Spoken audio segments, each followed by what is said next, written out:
Hey, what's good? What's good? What's good with everybody, man? Got a good show today, man. Don't forget to come in, man, and hit the subscribe button for me. Don't forget to share the video everywhere. Hit that like button. We got a lot of great things in the description box, man. We got the wife on the show today. We're gonna talk about it today, man. We're gonna dive in deep, man. There's a lot going on, a lot of drama that's happening right now, and we're gonna speak on all the situations, man. We're gonna bring clarity to a lot of stuff, man. It just, you know what I mean? I just give out all the greats, man. What you gotta say, man? Hello, everyone. I'm so excited to be on the live with you guys today. So good to be able to come on and talk with you and have a little time to just chat with the billionaire today. The topics are so good. Let me tell you, while you're in the live, just go ahead and hit that like already because you are going to listen. Buckle up because we are going to be talking about. You want to talk about Meek Mill today, right? We talking about a whole bunch of stuff. A whole bunch of stuff. Okay, well let's dive right in. What's your first topic? Oh yeah, just it's a whole lot going on, man. 2020, man. I just feel like the energy is just been kind of dark this year, man. You know what I'm saying? It's been a lot of transaction going on, man. I think one of the things we just was saying, we were talking about the Meek Mill situation with the kids and stuff like that, and everybody had their own opinion on the situation. You know what I mean? When I first seen it, it bothered me. It kind of came off the kind of on the wrong type of way. You know what I mean? Like it just didn't look right. You know what I'm saying? And I seen one of the OGs say something like the kids came up because they was selling the water for $1. Meek Mill gave them what, like $2 and some cent for each bottle. Being that when he gave them the $20 when they was doing the math and stuff like that. And then it went back to the point of why did he record it, or why the person in the car record the kids like that, looking bad like that. You know what I mean? When he was like giving back or whatever. You know what I'm saying? But I don't know. To me, when I first seen the video, it was just distasteful to me. You know what I mean? I just think that people just it didn't come off right. You know what I mean? Well, honestly, you know how I feel about it. If you're gonna do something and record it, it makes me wonder, like, what was your motive behind doing that? I've never really been a person that, like, even when you're doing things and you're doing things to, be a blessing. Why can't you be a blessing secretly without showing everyone? And then on top of that, the way it was coming off was almost like a little bit more insulting than it was uplifting. And that's why I was just like, wait a minute, what was the motive? Like, I guess that's just me, 24/7. I'm like, check the motive, check the underlying issues, find out why someone is doing something, because the whole situation was okay. $20 split it 7 ways. Well, and I get it. They were selling water. He bought the water, but it's just, why did you record it? Like, I think that's mainly the issue that you and I were discussing earlier. Was, okay, if you wanted to do that, what was your point in putting that on the camera? Unless you were trying to do some promotion. Y'all can buy some water out here. I just bought me, 7 bottles. But it wasn't even like that. You know what I'm saying? It was more like, ooh, look at me. And that's just never cool. You know what I'm saying? And, from a spiritual perspective, like, I'm always jumping to that side because that's where I try to lay my head. You got to be careful doing your alms before man, because then you've already received your reward. And you were like, at this point, everybody's kind of giving you shade for what you did. But I mean, you wanted that attention. That's why you posted that video. And I think you got to consider that when you do things like that, right? Yeah. Yeah. Like I said today, man, we just there's just so much going on, man. I think we just found out about the Anne Marie situation. Oh Found out man. that she supposed to have shot the guy in the head. Well, she basically first the statesman that was coming out there, the gun dropped on the ground and shot him and hit him in the head. Then the next statements that come out, it fell on the table and hit him in the head. And then we heard it was a side dude that was supposed to be doing something messy. Then we find out that it was her main dude and he's supposed to have been cheating. And you know what I mean, she shoot him in the head, and everybody was like, keep that same energy that y'all had for Tory Lanez or whatever. You know what I mean? And this is one of the things I try to tell my sons and stuff like this, man. I don't give a damn how much you try to, you know what I mean? People would never look at a man like they would look at a woman. You know what I mean? And if you're not an attractive woman, you know what I mean? If you somebody that people look at as ugly, they kind of like they kind of like do even more dirtier things. Like this young lady, man. Maybe because she black, she might get a little crucifixion a little bit, but most of the times, like they don't do the same thing they would do to a man. Then if there was a man doing that to a woman, Okay. shooting them or something like that, it I get it. You want people to keep the same energy. They just not, bro. It's gonna be more understandable coming from a woman than it is gonna be from a man. And I know everybody say man and women should be treated fairly, but it's just not the way it is in society for some reason. You know what I mean? It's just the reality. If a girl do something compared to when a man do something, society just look at it differently. If a man busts a girl in her head and she going to the hospital, the whole world gonna go crazy on it. You ain't seeing nobody going crazy on Anne Marie. Nobody, everybody understands it. You know what I mean? It's like even the men understand it. Yeah, she had to do what she had to do. And, you know what I mean? It's just it's not gonna be the same like the Tory Lanez thing. Like, oh yeah, Tory did this, and I try to tell my boys this. I know y'all see y'all cousin do this and that. When you a man and there's a woman, the treatment ain't gonna never be the same, dog. I'm just being real with you. You can want this and want that. Society just don't treat women and men the same. They want everything to be fair, but it's not. I'm gonna give you a prime example. I was at the shipyard. It was two young ladies. They didn't want to go in the cold. They were like, Charlie, go. Can you go in? Everybody expect me to go in the cold because I'm a man. That's what man supposed to do, right? I freeze just like she freeze, but on the man. So you gotta look at. You gotta put stuff in perspective. I try to tell my boys that, yeah, you did something and she did something, they're not gonna look at it the same way. I'm telling you that. Let there have been a man that did that to a woman. Man, they would have Oprah, Tyler Perry, everybody would have came out. Ain't nobody gonna come out on Anne Marie. I bet you that. And I think also the difference is like, me, I'm always trying to analyze the whole situation. And I think there are two different incidences. The one situation with, Tory Lanez, and I get it, they both were shot, and we try to, draw straws and decide what's different. People are gonna look at, Anne Marie from the perspective, no matter what, like, oh, they might even say she had like a moment of insanity because if he was cheating or doing her dirty, this was her underlying issues, and people are gonna try to justify, what makes hers more valid, ways to validate what she did. In essence, I think that that's what we were talking about earlier. I'm not justifying what she did in any way, shape, or form. Wrong is wrong, but we do have to understand that at the day and time that we're living in, I think that ideally overall, the media is trying to portray all of us as being this type of barbaric type person, and we don't have any self-control, and we need to look at it overall and be analyzing what the picture that they're putting out, because they're going to take every negative incident that happens and they're going to put it mainstream, because the agenda is to say, oh, they can't be civilized, oh, they cannot, even they can't even argue or disagree without people getting hurt, injured, or killed. And if we look at what's happened within the last 3 months, several people have lost their lives behind disagreements. People are getting shot behind disagreements, whatever they may be, way, shape, or form. And it is media manipulation, because I look at it and how they will. I just told my students this yesterday before we left school. There's a lot of things that will happen where the agenda will change based on whoever's presenting the narrative. It could be the same picture, and when I tell the story, I could be like, oh yeah, this is what she did. She was a victim, and because it's not the story that necessarily is true. It's the one that I can get you to believe. Now I can put her in, like you seen this on Power. We're gonna put you in this outfit. We're gonna switch your hair because we need to make you look like you're the innocent one. You could have been dead wrong.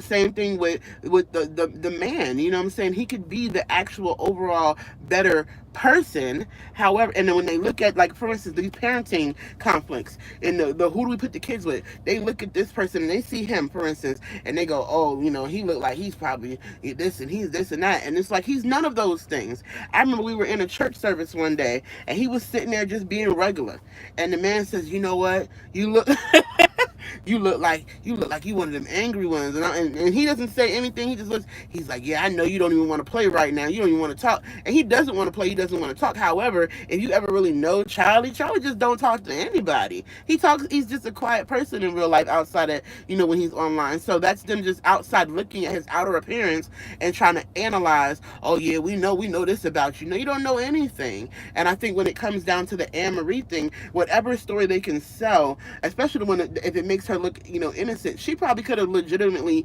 shot this dude because she was mad. But then once the narrative is changed, oh, this is what happened. I feared for my life. Once they add that sentence, everything changes. I'm gonna give you a prime example. I'm gonna tell you what she just told, what she just talking about, exactly what I was talking about yesterday. That's why I put the plus sign there to come and add this topic in there. Nicki Minaj and her husband. Her husband raped this young lady, right? Both of them was 16. The story that was put out was that they was dating and he didn't know she was underage and stuff like that. Now the victim actually spoke out and said, "No, this dude lured me into the apartment and took advantage of me. I went to school and told the people at the school they got a rape kit and they found him guilty. He did time." Nicki Minaj and them threatening this young lady, telling her to go tell the public that she lied. How can you tell a rape victim to go there and say you lied? Do you not know the embarrassment, the hurt that that young lady felt, and all she cared about is trying to make him look good? You know what I'm saying? That's media manipulation, trying to make people believe in a story that's fucking fake. This lady had to come out. They was threatening her and putting bags on her head. You know what I mean? Oh no, we gonna give you 20,000 to sign this paperwork with.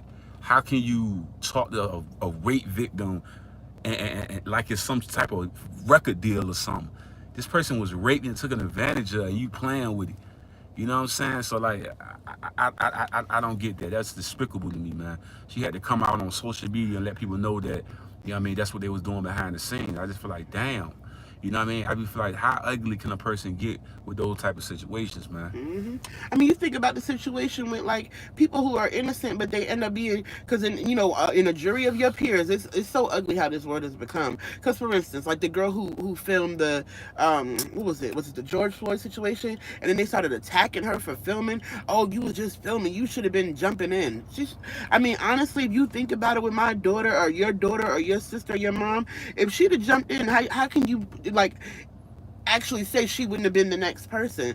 Like, people will make you wrong no matter what. Even if you try, you'll still be wrong. Your efforts will still be wrong. And I think a lot of times that's what we have to consider. Like, the dude's side don't always be as great. I saw that up here a second ago. Don't always be that great as well. They just said that she was charged in the shooting of her childhood friend. Something had to go, dramatically wrong for this dude to get shot. And even if the gun fell on the table, like she said, this sounds like the story that one of my son would say. My son, the gun fell on the table and shot him in the head. Boy, but it just, how can you even sell that story? Like, I mean, you gotta think about it, man. you know, The police ain't gonna just walk in the room and you be like, I shot him in the head. You gonna make up any goddamn thing. You know what I'm saying? Like, she at should least have you could say exercised her self right to defense. remain You silent. could have said self defense. They would probably buy that better. Yeah, I mean, this nigga tried to attack me. It was self defense, but you can't use it now after you said the gun fell on the floor. And then they got the gun residue all over your hands. Like, what we doing now? You know what I'm saying? Like, you know what I mean? Like, what we doing now? Like, you know what I'm saying? Like that. I just feel like there's a young girl that was in an emotional wreck, finding out that he cheating, and like I said, she making songs. You can have them and all of that. And then she bust a nigga in the ass. You know what I mean? Like, I don't get it, man. It's crazy, dog. Like, I couldn't believe it. All over cheating though. You know what I'm saying? She gonna take the man up out of here for that. You know what I'm saying? That's crazy, dog.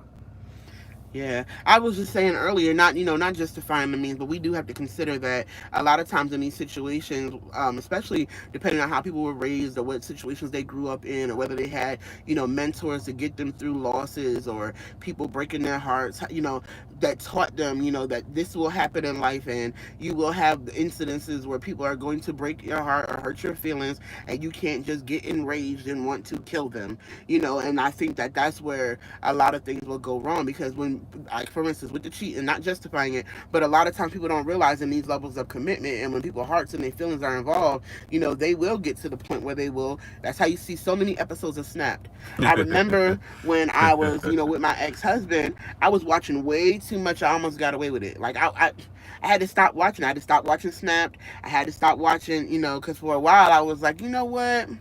They almost got away with it. Never mind. But Listen to this. That Anne Marie ain't just the only story. The boxer lady beat yeah, beat her husband the death. I'm like, what the fuck going on with these women out here? They drinking the water, huh? No, it's not that. I just feel like people will push you, like you were saying earlier about I how was pushing you'll this look at morning. men and women differently. Yes, you did. People look at men and women differently, and sometimes people be trying it. Like, and I think a lot of times what happens is once people walk over you for so long and you let them. That's what it is. Like he probably wasn't cheating on her just once or twice. If she made a song and said you could have him, this is something that was happening a while, and she kept taking him back and going into a situation where you expect somebody to be different, but they've already showed you who they are. It says free her. She ain't. Oh man, where they've already showed you who they are. You know what I'm saying? And you want to keep getting back with this person, and next thing you know, you snapped. Well, you snapped because you kept allowing a person in your life that was showing you they weren't planning on being different, and you keep thinking because he's saying he going, I'm, adding stuff to it, but he gonna leave his wife and kids. He gonna leave his wife and kids. No, he not. Yes, they are. They are pushing them into assuming they're men. Oh man, and not even to assume they're men, but moving the roles, but just that point where you are, when you get. That's how I wrote my book, Free Me. Sick and tired of being sick and tired. You want to be free. You have to learn how to free yourself. But a lot of times, what happens is the devil. I'm being honest. The enemy will get you trapped up in those feelings, and in a moment of frustration, you will do something quickly that could change your life forever. Like you just angry, and that's what it was. Or what these women are. The one who beat her husband to death. She had the hands to do it, and she beat him to death. And now, and you begin to think about it, like what things led up to that moment where she hit that breaking point, and now it's the point of no return. She snapped. Let me address the elephant in the room. Y'all want me to do Tory Lanez, and y'all want me to do Tory Lanez, and y'all want me to do this girl, right? Now Tory Lanez shot the girl in the foot. Anne Marie shot the nigga in the head. She trying to kill a motherfucker, man. That won't no. I mean, he shot in the foot. He tried to hurt her. This girl shot this man Yes, in the especially when head. stuff is in the mix. You think about it. What you just said was so true. I'm like, You get the goddamn. drinking. Yeah, I know when I used to, get the drinking. I'm just saying, be honest. When I used to listen, when you start drinking, you start feeling like you really could get real live. And then people keep saying stuff to you. You don't know what they on or whatever medication they on. I think They in start thinking Atlanta. they hook. He in Atlanta. What y'all think going on in Atlanta? All the damn women out there. That man out And there before you popping. know, you gonna learn today. No, And the I'm just funny saying. thing is, I'm gonna tell y'all the real shit though. When he get out the hospital, he gonna have a bandage on his head. He gonna be right at that girl house that she be mad about. While she in the goddamn jail cell with Shirley and somebody. They gonna be trying to pass her ass around. You know what I mean? Let's be real. It's not okay. And I think the whole thing, like with Tory Lanez and the whole shooting in the foot, both with So why the Tory Lanez ain't in jail, but this girl in jail? Somebody guilty, somebody guilty out this motherfucker, man. this boy crazy. Somebody guilty. Tory Lanez out of jail, but this girl went to jail and she is still in jail. She busted the nigga in the whole skull count. She said, "You gotta go," and she milked that shit. That's gonna be the next. That song gonna be platinum. She do a video with that. Shit, I'm like, Lord have mercy. This is Well, crazy, man. people are losing their lives, and this is the Uh, whole. See, look, this what I gotta tell you, man. Women and men, let's be honest, it's not a fair thing. Point blank, period, dog. No, they ain't gonna laugh. They ain't laughing. If I would have done some shit like that, man, they would have crucified my ass. Absolutely, I teach my sons to let them know. I try to tell them all the Okay, hold time. on. Side note. Side note. Side I note. tell my kids this all the We tell time. our kids that all the time. Like my son, Hey, women he's and the only men, one that looks like him in his school. To be honest, he's the only one that looks like him in his school. There's like two others, and you doing raising them. I'm just saying he's a boy. I know it's different, but I'm just saying boy, girl, racing, whatever it is. But I always tell him that you have to be different. You have to, because automatically in a crowd full of people, boy, girl, whoever, whatever makes you different, you have to live your life and align yourself, knowing that immediately, you know what I'm saying. Especially if you're a boy, a boy can get mad, and a girl could be. I've seen girls spit in dudes' faces, keep hitting them, keep punching them, and as soon as that boy punches back, he wrong. You know what I'm saying? I'm just saying. I'm not. Let me get off the line then, because I'm like, hold on. My son is not gonna be beat on by no girl neither. We definitely calling Cuzzo out there. It's a double standard. It's just what it is, man. I seen a dude had a whole black eye, and chick punched him in the eye, beat him up. You know what I'm saying? There are some girls that do that. I had a friend of mine who would purposely do stuff to her dude because her dude was not the type of man that would hit back. Like he wouldn't. He just was like raised different. And his parents always told her, but she would, in front of everybody, she'd be like, yeah. And she was trying to make it like he was a soft, you know what I'm saying? But it had nothing to do with him being a man. It was all the fact that his parents raised him not to hit a woman. But she would always get in front of everybody, and I was like, yo, you bogus. Like I'm ready to fight her myself, and it wasn't even my dude. I'm just like, why would you do that to him? Because you know that he's not the type of dude to fight back. It's women who do that, and I'm not even. I'm a woman. I'm just keeping a buck. I have friends who did that, and I'm looking at them and I'm wondering, like, it's a double standard when it comes to some women. But some women use the fact that they're women to try to get away with stuff. They do, and they use it like, oh, but I'm a lady. But if you gonna hit this man in his face, It's called being spoiled. It's called being spoiled. That's what don't it be is. mad when his both sisters run outside. It's Keep called that same energy. it's called being spoiled. You get away with so much stuff in life. Think you can bust a nigga hole in the head, leave him on the floor, and say it was an accident. Trust me, every dude that don't hit women got 4 sisters and 3 cousins that's ready to. So that's, I mean, and the sad part now is guns is involved. Guns are But involved. a So gun, she ain't smacked the nigga. She said I'm gonna bust a cap in your ass. she You said we're fucking gonna with end me. this situation You right fucking- now. She said you fucking with me right now. You fucking with me. I heard you out here messing with Wild Blase. That nigga pulled his phone out. He went open the phone. She said, okay, I'm gonna open that cap up on your ass. She bust a nigga ass. That shit crazy. Dealing with a case right now. I'm trying to listen. Man, listen, man. I love y'all, but I keep it real. I'm gonna just be honest with you. I keep it real because I know that there are certain situations where, like for instance, her. We don't know what happened. We won't in the room. We don't know if when she said We know to somebody him, got busted in the ass. They got left on the floor. We know that much. I mean, ain't no secret to that, man. Somebody pulled that trigger on the nigga. Yeah. Police know. Soon as she told that story, they said, go ahead and put the cuffs on him. Soon as she told the story, man. they said, put the cuffs on her ass right now. Take her out of here. They ain't leave her at the scene. They took her the fuck up out of there. She's still in jail, ain't she? You know what I mean? Tory Lanez running around. He doing concerts. That nigga in the strip club. You know what I mean? So expressing his innocence and saying how he didn't do it. Yeah. Man, free her. No, I'm just playing. See how we do I'm this? weak. I'm just joking with y'all. I'm just saying, at the end of the day, we don't know if when they were in the room he started talking, because this is what happens. He probably got big with her. Say Right. He probably said, He if started- I did cheat, so what? She said, oh. He said, go set us. Yup, free her. I'm telling you, he probably was in there talking all this type of trash. I don't care nothing about you. I'll call Shorty over here right now. Yeah. He might even got real live with her. Sit down. And she said, what? She said, Oh, for real? She said, hold Word, that that's thought. how you She said, feel? hold that thought. She said, hold that Oh, thought. really? She said, hold That's that how thought. you feel. And she said, boom. Soon You as won't she say it picked, again. soon as she picked it up, he probably would laugh like, go ahead. He probably said like 6 times, you ain't gonna do nothing. And he busted. She busted his ass. You know how that shit go. Okay? You seen that movie enough. She said, you're not gonna keep playing with me, sir. I told you in that last song that they could have you. But you over here playing with me in this hotel room, so look. Man, look, this ain't a laughing matter. Listen, I'm praying for the man in the jail cell. I mean, my bad, not jail cell. I'm praying for the man that's in the hospital with his head That's wrapped true. up. We are. We praying for him. It's not a joking matter. But like I told this in the other, I said, man, it's certain women you can fuck around with, and it's certain women you need to stop. You need to fall back. You know what I mean? Especially the woman. Come on, man. A woman look like that. She's spoiled to death. Everybody treating her right, and she like, this nigga really gonna play with me like that? You know a woman crazy when she just starts saying, all right. Every song that Anne-Marie put out, she talking about a nigga and a fucked up with. Come on now. Come on, Anne-Marie. You can put out some better music today. Man. Oh, niggas ain't bad. Come on now. I don't know. Maybe all the ones she had was. That's some fucked up shit. I was like, God damn, I listen to Anne-Marie. I'm trying to jam to Anne-Marie. And I'm like, damn, I can't jam to this shit. Every nigga bad. Right. That's what I was Niggas trying to is- find out too, Daisy May. Thank you. I'm like, God damn, Anne-Marie, pull out some good shit. Come on now. I mean, you can sing, but damn, Anne-Marie, every nigga ain't bad. Come on. See, got to send you some positive vibes, but that's the truth of the matter. Like, there are some girls out there that will come at you with the knife and they will be swinging, pow, pow, pow, and trying to catch you. And as soon as you just bow, because you was trying to get her to fall back, then you the one under the jail. Man, I had an incident like that one time too, man. You know what I mean? Got to wrestling with this girl one time. I got to wrestle with this girl one time, pushed against the wall. She got mad, smacked me in the face, threw all my food all on the damn floor. I said, yo ass got to get out. I'm calling security. So wrong with him. Security. I had security at my apartment.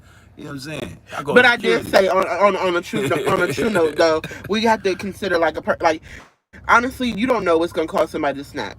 Y'all seen it? It's a thin line. Okay, never mind. Go ahead. It's a thing. No, you said no music. between love and hate. Come on now, And Martin you saw in Lawrence. that movie, you know, you keep playing with their She heart. could be, hey look, she could play in the new version. Martin need to rewrite that script, put Anne Marie in that motherfucker. Cause Anne Marie with the shits, cuz. Ooh, 2020 would be a good movie though. Like an It's a entanglement damn going lot. Remember wrong. that was a good movie. That was my shit though. But An homegirl, entanglement going wrong. that homegirl went Ending with. crazy in that motherfucker. Then she threw a nigga out the window, cuz. What? But yeah, you gotta She stop put the playing ice with cream people. all in the nigga face and the cake. And I'm like, yeah. Because she said, look, don't play with me. You gonna be cheating on me. Like Don't the nigga even come ties. anytime be with me. But look, That nigga these had a- dudes will know that you want a commitment and Nigga keep. had to ride around with a brick in his shit.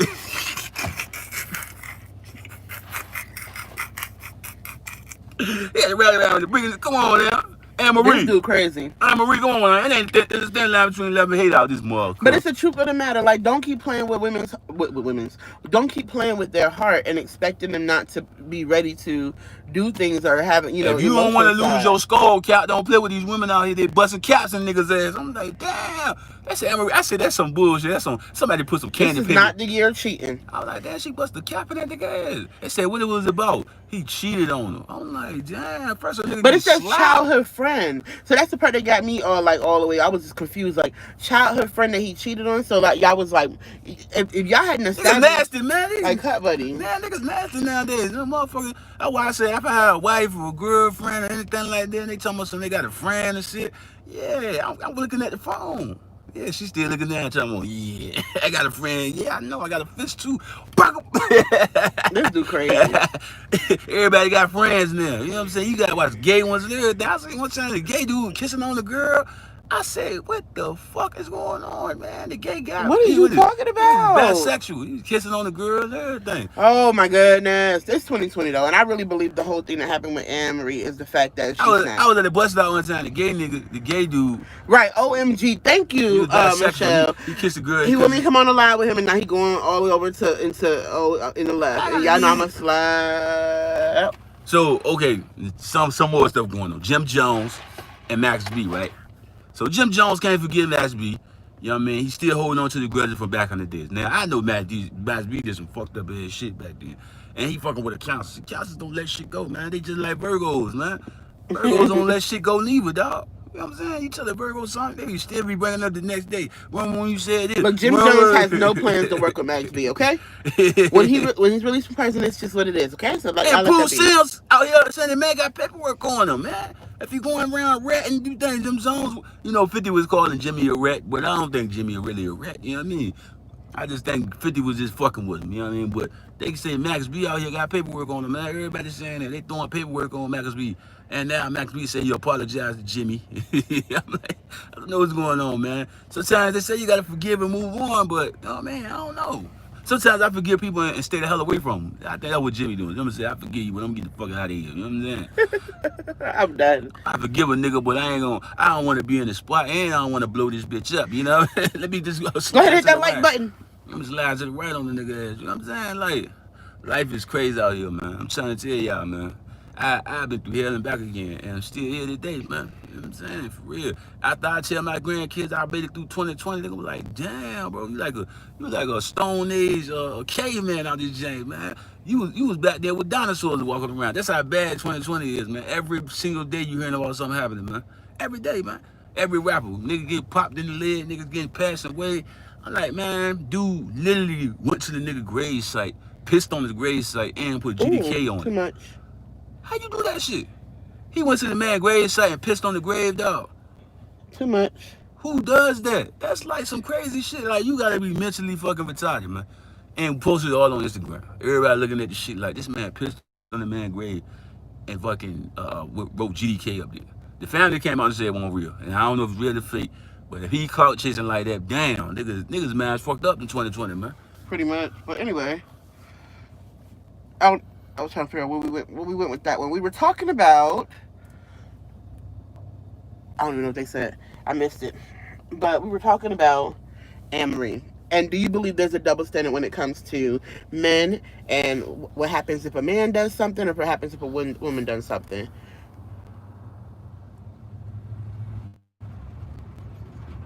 I missed it. I don't even know what was said. You gotta say it again. I'm gonna catch your comment because you know I like to read those and interact with y'all because we thank y'all for being on the live today. We definitely do. But do you believe it's a double standard? Do you believe that if a man was to commit the same crime and use the same exact line that the women use, that one would get off and one would go to jail? Like if a man said the same thing that a woman would say, that they use the same exact outline. Okay, they both say the same thing. That one would get off and one would go to jail. Do you believe it's a double standard? Let me be real with you. I'm gonna tell y'all some real shit. Let me be honest with you. Now, if that was a black man with a woman with her head blown off in the house, he probably would have been left on the floor. So, you know what I'm saying? When the police would have came. See, that's how you know it's the difference between a man and a woman. You know what I'm saying? They actually locked her up and took her to jail. You know what I'm saying? A man, they would have busted him in the ass and left him on the floor right beside her. That is real shit, man. What up, man? You know what I'm saying? There's a big difference, man. I mean, a man and a woman. I keep trying to say, I tell the boys that all the time. So basically, it said that they were, hold on, it said they were childhood friends. So that was the first part that kind of caught me off guard, because if y'all childhood friends and you've already established that y'all going to be friends and it's not enough for y'all to be in a relationship, then why are you mad and how can you call that cheating? When have you ever known a woman that's getting some good ping, right? Some good... Too much. Some good ping with a man or whatever, you know what I'm saying? And she all of a sudden want to be on some friendship. All of a sudden she wanted to be friends, and then she got some good stuff, and now she addicted. Now she get addicted, and now she see you running around with all these chicks. She getting kind of mad about it. You know what I'm saying? You come through there, slide through there again, there's some stuff. You know what I mean, man? It's an emotional wreck for the young lady. I think that even when students say that, when people say that they're able to clearly define the lines that are happening between two adults, someone still catches feelings and somebody still gets upset. I mean, I've seen several instances where people say, "Oh no, you said it wasn't going to be that," and then next thing you know, I know a girl just like that. The girl, I got talking to a girl, and I said I want to be something with her. She said she's not right now. You know what I'm saying? So I we'll talk to another chick. You know what I mean? We supposed to be friends and all that. Okay, so now he's talking about me, okay? So let me explain, because he's trying to be petty. When we first got together, you know what I'm saying? No, don't say right. When we first got together, we were together. Like, I don't even know how to explain that. But either way, you know what I'm saying? It was not no Will and Jada open relationship situation. And it was not You wasn't ready for the relationship. You said that. So I was gonna talk to this chick, you got all mad going through my phone and all that. Charlie about to get he about to get Anne Marie. That's the line of the year. But between entanglement and this, I don't know. But dude is wilding right now, because I get what he was saying. But at the end of the day, we were in an exclusive relationship and we weren't in a relationship. This is an exclusive relationship. I was talking to you. I said, do you want to take it to the next level? This and that. You say, nah, not right now. You had your little side piece of thing. No, that's not what it was. That's not what it was. He whacked for that. And then he had this girl sending him pictures. We ain't gonna say what it was. But y'all can use your imagination. And he had me about bent. Now, it was not to the point where I was going to you ain't want to commit. That ain't nothing to do with me. I'm going to go ahead and drink this. You ain't want to commit. I said, all right, cool. You want to keep your little entanglement. You want your Jada Pickens out here. He about to get beat up. Y'all understand? Y'all understand? I'm about to end this live. Don't believe what he said. Believe half of what he said, because he over here trying to be funny. But at the end of the day, he knew what it was. But I believe with this Anne Marie situation, the dude, just like I just said about you, he knew what it was. I didn't know what I asked you. You said he wasn't ready yet. So I went out and talked to my home girl. I ain't telling nobody to send me no pictures. They just send it. Well, that's how his phone got lost at the casino. I knew you. Hey, look, I knew you threw my phone away. I knew it. I knew you threw my phone. You lied and said I lost it. You threw my damn phone away.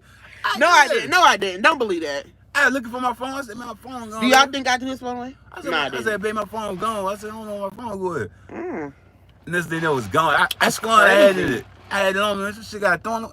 She threw my phone away the whole time. No, that's wild. I don't even know what happened. Now I know who threw my shit away. Yeah, I don't believe him. Don't believe him. Anyway. That's why you brought my shit back, because he was guilty. No, I didn't. I've always looked out for bro.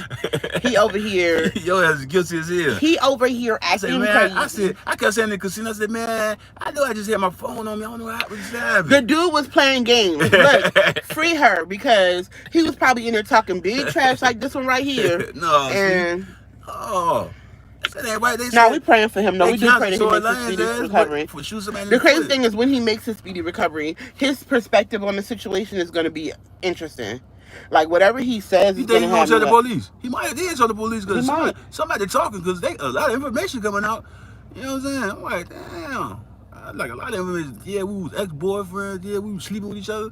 I say, but he did get hit in the head, so you never know which state of mind. He might not know the street code right now. Like you get hit in the dome piece, nigga, you be kind of all tore to pieces, man. You know what I'm saying? He probably in that motherfucker talking now. You know what I mean? Because he ain't in his right state of mind. I mean, in the dome piece, you gotta have family there. Yeah, he can't answer no questions right there. They say he was answering questions why he was in, that's not he in his right mind. You know what I mean? Can't call him a rat when you get hit in the head though, you know what I'm saying? Because in his right mind, he probably told the whole story on him. He said, officer, she came out the back room, fired. Okay. Somebody on the live a few minutes ago said they went through a similar situation, right? A similar situation where it was like relationship gone wrong, right? And your experience though, haven't you noticed that when you're a person, I believe that before a person completely like clocks out and just snaps and does certain things, there's warnings before that, but people keep toying with them, and you keep toying with a person until Yeah. they. Like the lady on Thin Line Between Love and Hate, she Right. smacked the nigga in the face with a whole cake. You know That's what I saying? said. I believe she caught feelings too. And then when she caught feelings, I feel like a lot of times with a lack of maturity, when you catch feelings, you don't know how to fall back, and you'll try to force. You try to sunder in there and say, yeah, we just fans though. Yeah, he was in there saying. Yeah, and then it could have been like one of those situations where he might have been her, first encounter. He was catching that. He was gonna catch that. That man probably Because was on the floor. he been promising her for years that he was going, they was gonna get together, they was gonna be married one day, but it wasn't this year.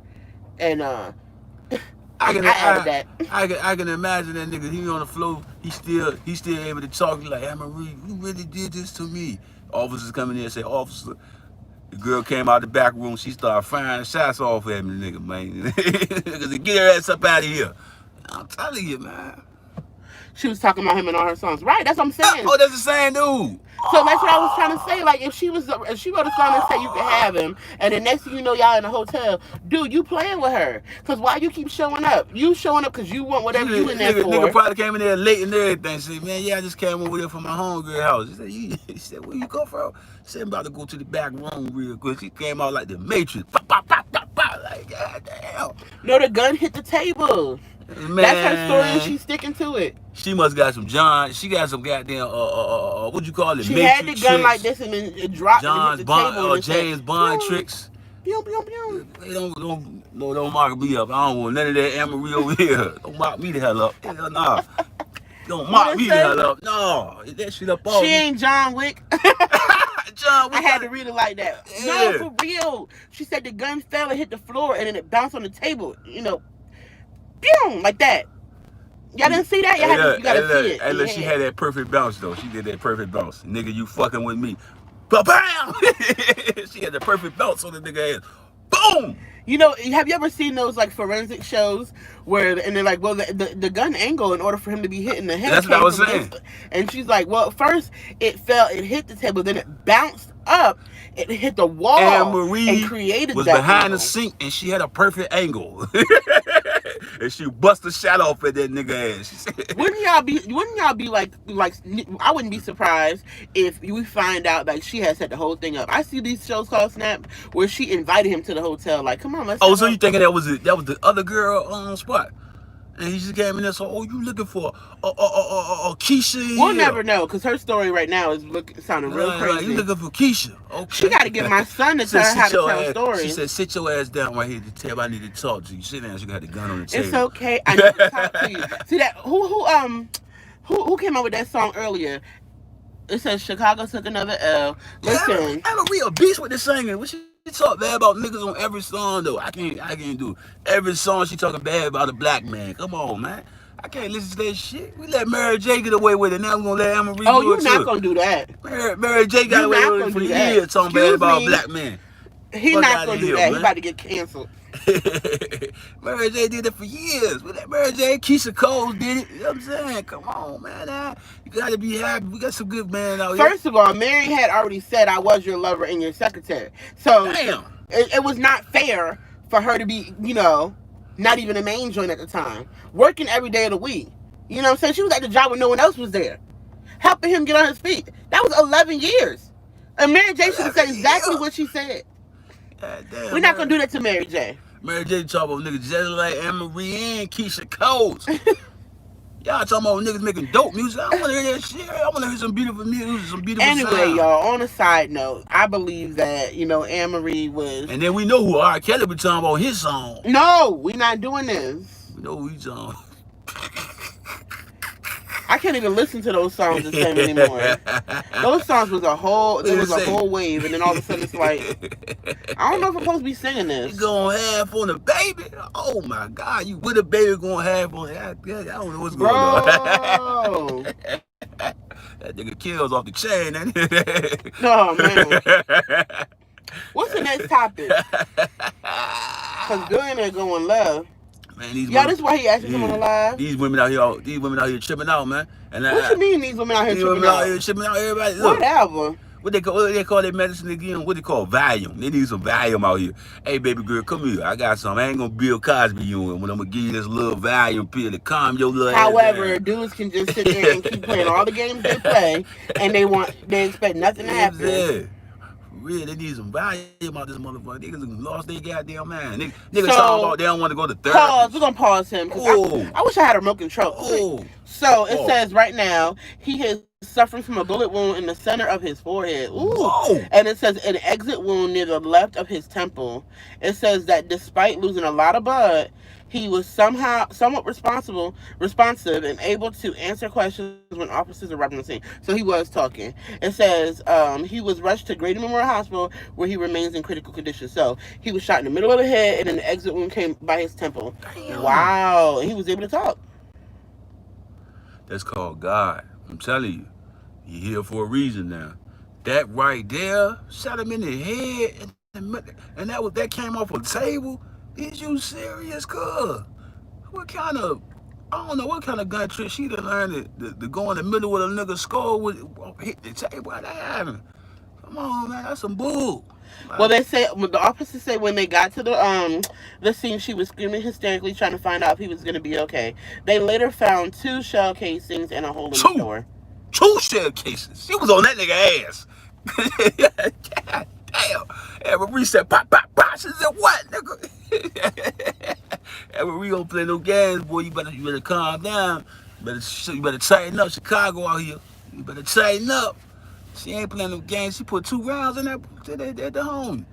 Damn. Oh, well, no, because it's got to be more bullets than that, because it says, she said the gun fell off the table and went off, but it says here that they were finding 2 shell casings inside the hotel room, 2 projectiles, as well as 1 bullet hole in the door jam and another in the cabinet. So you talking about the bullet, there's one in the head, one in the door, one in the cabinet. So she was banging on him. Like she let the whole clip off on the homie. She let the clip off. So you gonna run around here cheating? I'm gonna put the clip on your ass. You know what I'm saying? She got a spin though. She let that motherfucker ride on the nigga. Like, God damn, God. And homie was on there talking to the police. He said, man. Not good at all. He said, man. She said, man, this girl came out the back busting shots, officer. That nigga told it all. Then he said, she came from the back like John Wayne. She flipped over the counter and started busting. I said, God damn, I ain't never seen no stuff like that. Yeah, that's wild. Like, I'm just thinking, trying to picture that there. Like, I'm gonna ask y'all women a question though. I got a question. I don't laugh at the question. Don't feel offended, right? Okay, I was watching the other day. I see YK Osiris, right? He braiding his son hair. Yeah, is that weird or that's like an okay type of thing? You know what I mean? He's braiding his son hair. You know what I mean? I'm like, that. Oh no. You think it's okay for a man to braid his son hair? Why not? Who was gonna do the boy's hair? Oh, you would have paid for them to go to the shop. I mean, would you do so when you get about 12 years old, you still braid his hair? It's okay? It's okay to braid hair? So, okay. You're a father. Okay. It's okay. As a father, I feel like fathers have to do different things. And at the end of the day, you need to... So what age do you think is not appropriate anymore? Like 13, 14, or you still braid your son hair at 13, 14? If it need to be braided, you're a father, you take care of him. Oh, why does it got to be a double standard? You almost sound like the dude that say we're supposed to be in the kitchen. So what do I think about the fingernails? You think it's okay for what's called to get her son fingernails rainbow colors and shit? Nah, but I know a lot of people that do it. That's right. A man got to do Everybody okay with it. Okay. Okay, the cool. fingernail thing. No, Well, the boy said he want rainbow fingernails. His mama says okay. no, that's a no go for me. It's a no for me. But y'all cool with the man braiding up the little boy hair. Yeah, he That's don't need to be cool. walking outside looking like Teen Wolf. If you feel like it's an issue with him braiding the boy hair, I then ain't got no issue with nobody. Man, I always tell, this is what I tell people, man.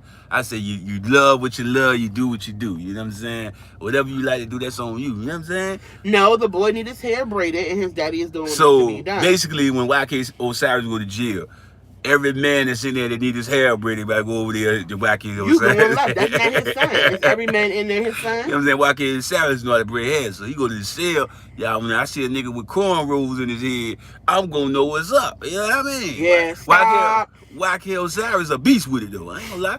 He could braid his ass off out that jank, boy. I don't know. I just know if it's his son, then he needs to take care of his kid. His kid should not be walking around His, looking busted, why looking why dirty. King Osiris could braid his ass off too, boy. Don't sleep on him. That nigga can braid his ass off. Boy, he might put some AIs in that nigga shit. For real good. That nigga YK Osiris can braid, dog. I mean, damn. I said, man, he part the hair all good, greased it up real good. I said, damn, okay, YK. You learned that in jail, dog. Okay. This is stuff I got to deal with, y'all. Man, it's regular Charlotte life. crazy.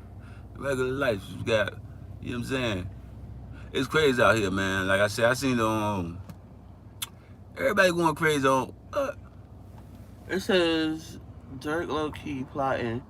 He be smart about it. Dark Low. I mean, G Herbo got out of jail. He got it for stealing credit cards, stolen identity, and shit like that. I said, God damn. I said, come on, Herbo. Come on. You gotta let them guys go. They got you in. They got you looking like Can't get himself involved with all that court stuff he had before. who? G Herbo. Paul to call his phone. He gonna be 2-piece. It put Dirk. Dirt. Well, now that King Von gone, because they was trying to say King Von bust somebody in their ass in Atlanta. You know what I'm saying? So now he gone. So Dirt case should be out. They should be throwing that case out because it really was all about Von. They said Von bust somebody. Don't it bother you that when after somebody passed away, all of a sudden everybody wants to start coming out the woodwork saying all these things that they think they, allegedly. I'm like, man, let them people be great. Why do you keep sitting there and you want to throw salt or throw dirt on somebody? That is weird to me. I think like after my sister passed away, it says yeah, fact. Come at her sideways and say all these different things. Like, let that man rest in peace. It was so irritating that he got kids and people that a legacy of that are going to survive after his name, and y'all out here in the streets acting real reckless. It says the autopsy photo messed me up. Yeah, that was bogus, man. I think the same. So I seen Asian dog got the King Von face on her hand.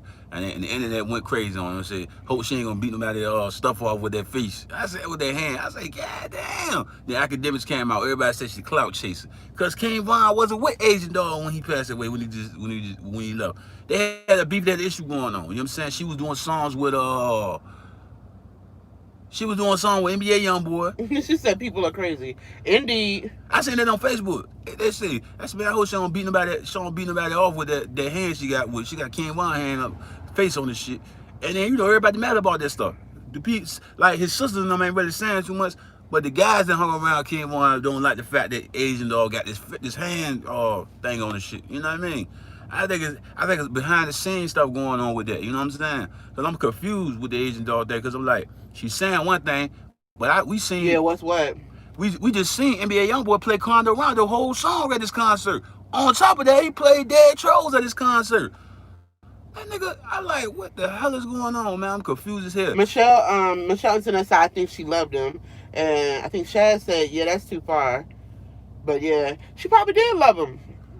Yeah, see, that's the thing. The young love and these young kids out here, they fucking around, and then they say they love somebody. You fuck with they said that she was cheating on Von. Man, behind the scenes, that's why I said, I always say that whenever something happens, like, we were not necessarily there. We weren't there. All we know is the version that people tell us. And truthfully told, I know your grandma and your mama probably told you that it's 3 sides to the story. It's their side, your side, and the truth, and each of y'all gonna tell it from a different perspective. I teach my students all the time that perspective is gonna change based on who's telling the story and what they saw from where they were standing. I mean, look at the Bible. 5 different people wrote 5 different accounts of the same story. That's what I'm saying. I believe she did. Yep. That's right. Yep. Sorry, I'm just reading what y'all saying. They said she cheated on Vaughn.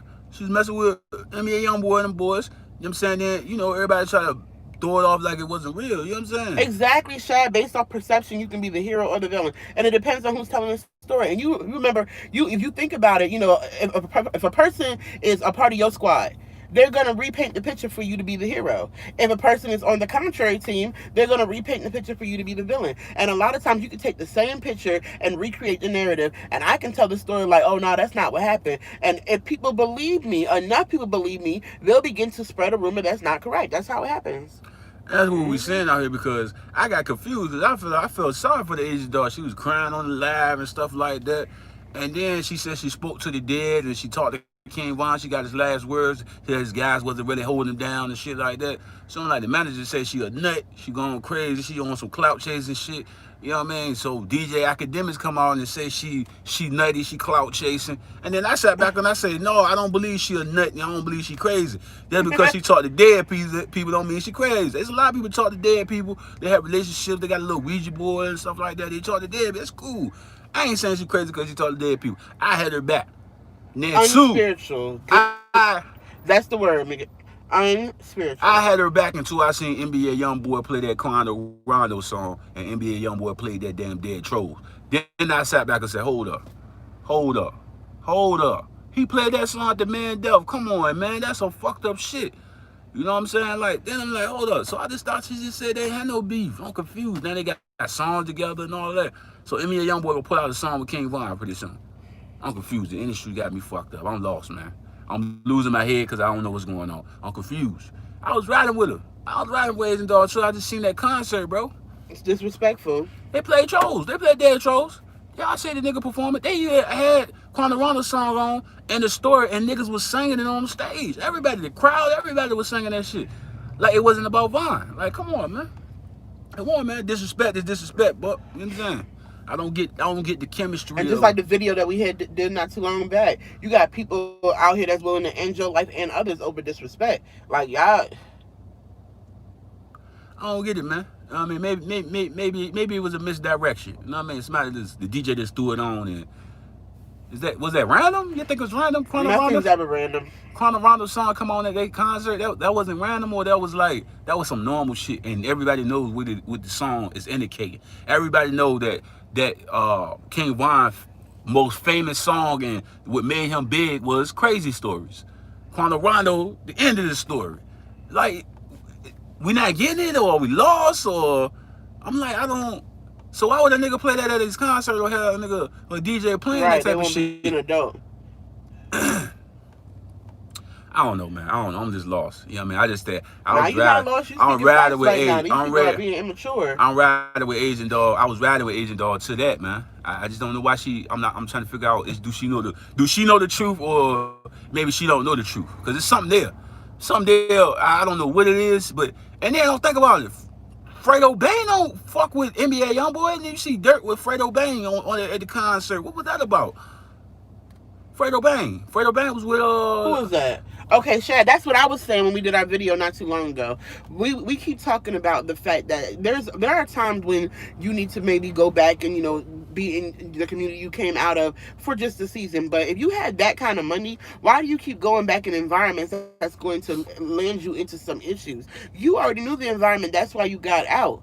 Or that's why I hope you got out, because you wanted to see something different. But you keep going back and expecting people who are not different to change. Like, I think that's all crazy. Like, you have that kind of money and y'all over here beefing and fighting over things. And we talked about it. The industry sometimes set those fights up so that you will have beef.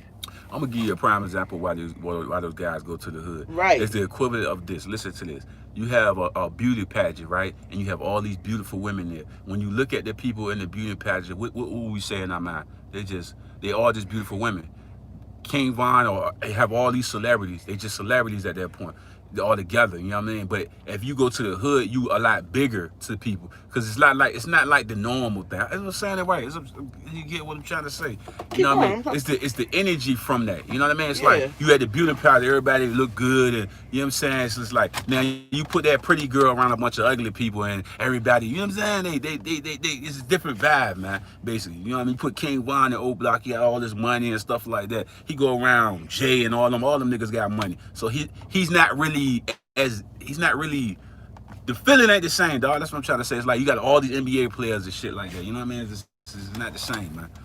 And I think a lot of times, I get what you're trying to say. You're basically saying the opposite of what we're trying to do. So basically, we say that you should get with people who are larger than you. You need to get people that are doing better than you because you want to grow into it. But some people go back into those other environments because they want to be able to display their success. They want to be able Yeah, to it don't be feel seen as successful. somebody who made it. It don't really feel that big until you come back around to the hood. Cause when you're around Moneybag Yo and all these other Everybody niggas, got money. everybody got money. You know what I mean? So it's like it's not the same when you come around these guys. These niggas ain't eating like you or looking like you. The feeling is not there. You know what I mean? That's why they always go back. You know what I mean? Because they have that position of power. They around all these dudes that's already rich and got money, and it don't feel the same. That's what I'm trying to say.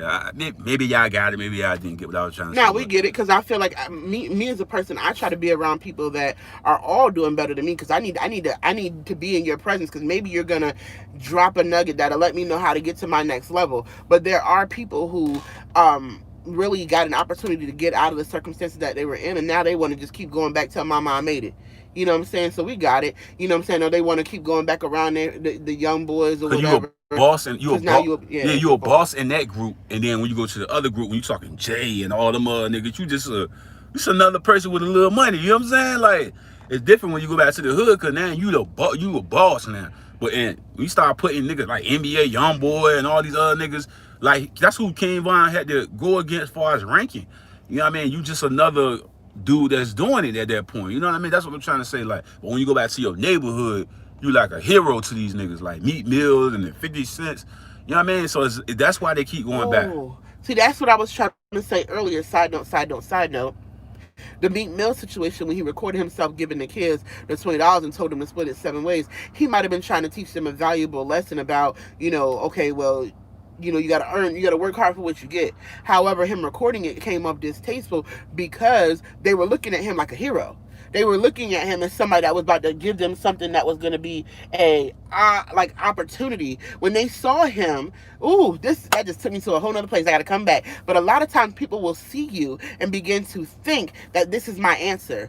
Don't be fooled because sometimes people will not be what you need in your season. And that's what happened with those kids and why it rubbed me the wrong way because I'm like, well, why did you record it then? You know what I'm saying? If you just was going to give them something and tell them, work hard for what you do, you might get a few extra dollars, you may get a tip. You didn't have to record it. But to put it on display when they're looking at you as a hero and then you treated them like peasants, that was not okay. You treated them like you were throwing them, like, oh, look at them. And then you see like the sad look on their faces. You knew at that point that they saw you as a hero and you didn't really rescue them. And it was just like, wow. I think sometimes the reality of being a celebrity or a person coming from that type of feeling, they don't realize who they are to people. No, it wasn't 140. That's the thing. I thought that too. I thought 140, 20 for each kid. No, it was $20. And he said split it 7 ways. The water was like $1 or something like that. So it was a $20 bill. And he said split it 7 ways. So what is that? Two and some change? And these kids are looking at you like you're Meek Mills. You got 20s on 20s on 20s and you gave us a 20. Like, it's not that they were ungrateful. It was just they thought you was going to give them $20 a piece, 140. But he didn't. He pulled out that one crisp 20. It was how it was said, though. You got to think about everything in the video. Man, get your hand on my car. Like the whole depiction of it, it just looked bad. Like, if you gonna record some shit like that, like, and then put it out, like, I don't really think he put it out. Maybe somebody was in the back trying to get back at him, or I don't know. Put it out. I'm like, but bro, like, that looked so bad, bro. It looked so bad, bro. Like, I'm sitting there like, me, what the fuck, bro? And I see the old head. He was saying like, he said he would. Oh, the old head said he would have did the same thing, gave him like $20. But he said the part that Meek fucked up at, he recorded it. Yeah, he recorded it, and the whole world seen that. And now they're gonna have this depiction of him all the time. You know what I mean? Like now, what he gonna try to do is what, give turkeys back and give Christmas back, and then it's gonna still make him look bad because now he's trying to do it for clout. It ain't gonna look right now. You know what I'm saying? Because that opportunity that he just had is When gonna a person devastate his shows you who they career. are, believe them. And I think that, yeah, he set himself up for that. And then the other thing about it is when you do that, right? Get your hand out my car, all that type of stuff. It shows people who you really are. These kids, that's the thing. Most of the time, these kids are idolizing and like looking up to these rappers, and they don't know who they really are. But let me show you who you really are outside of the cameras. Let me put you on display and show them what you really want to say is, get your hand out my car and get out my face. Are y'all in Philly? No, we're not in Philly. You know, I'm from North of VA, man, North of Virginia.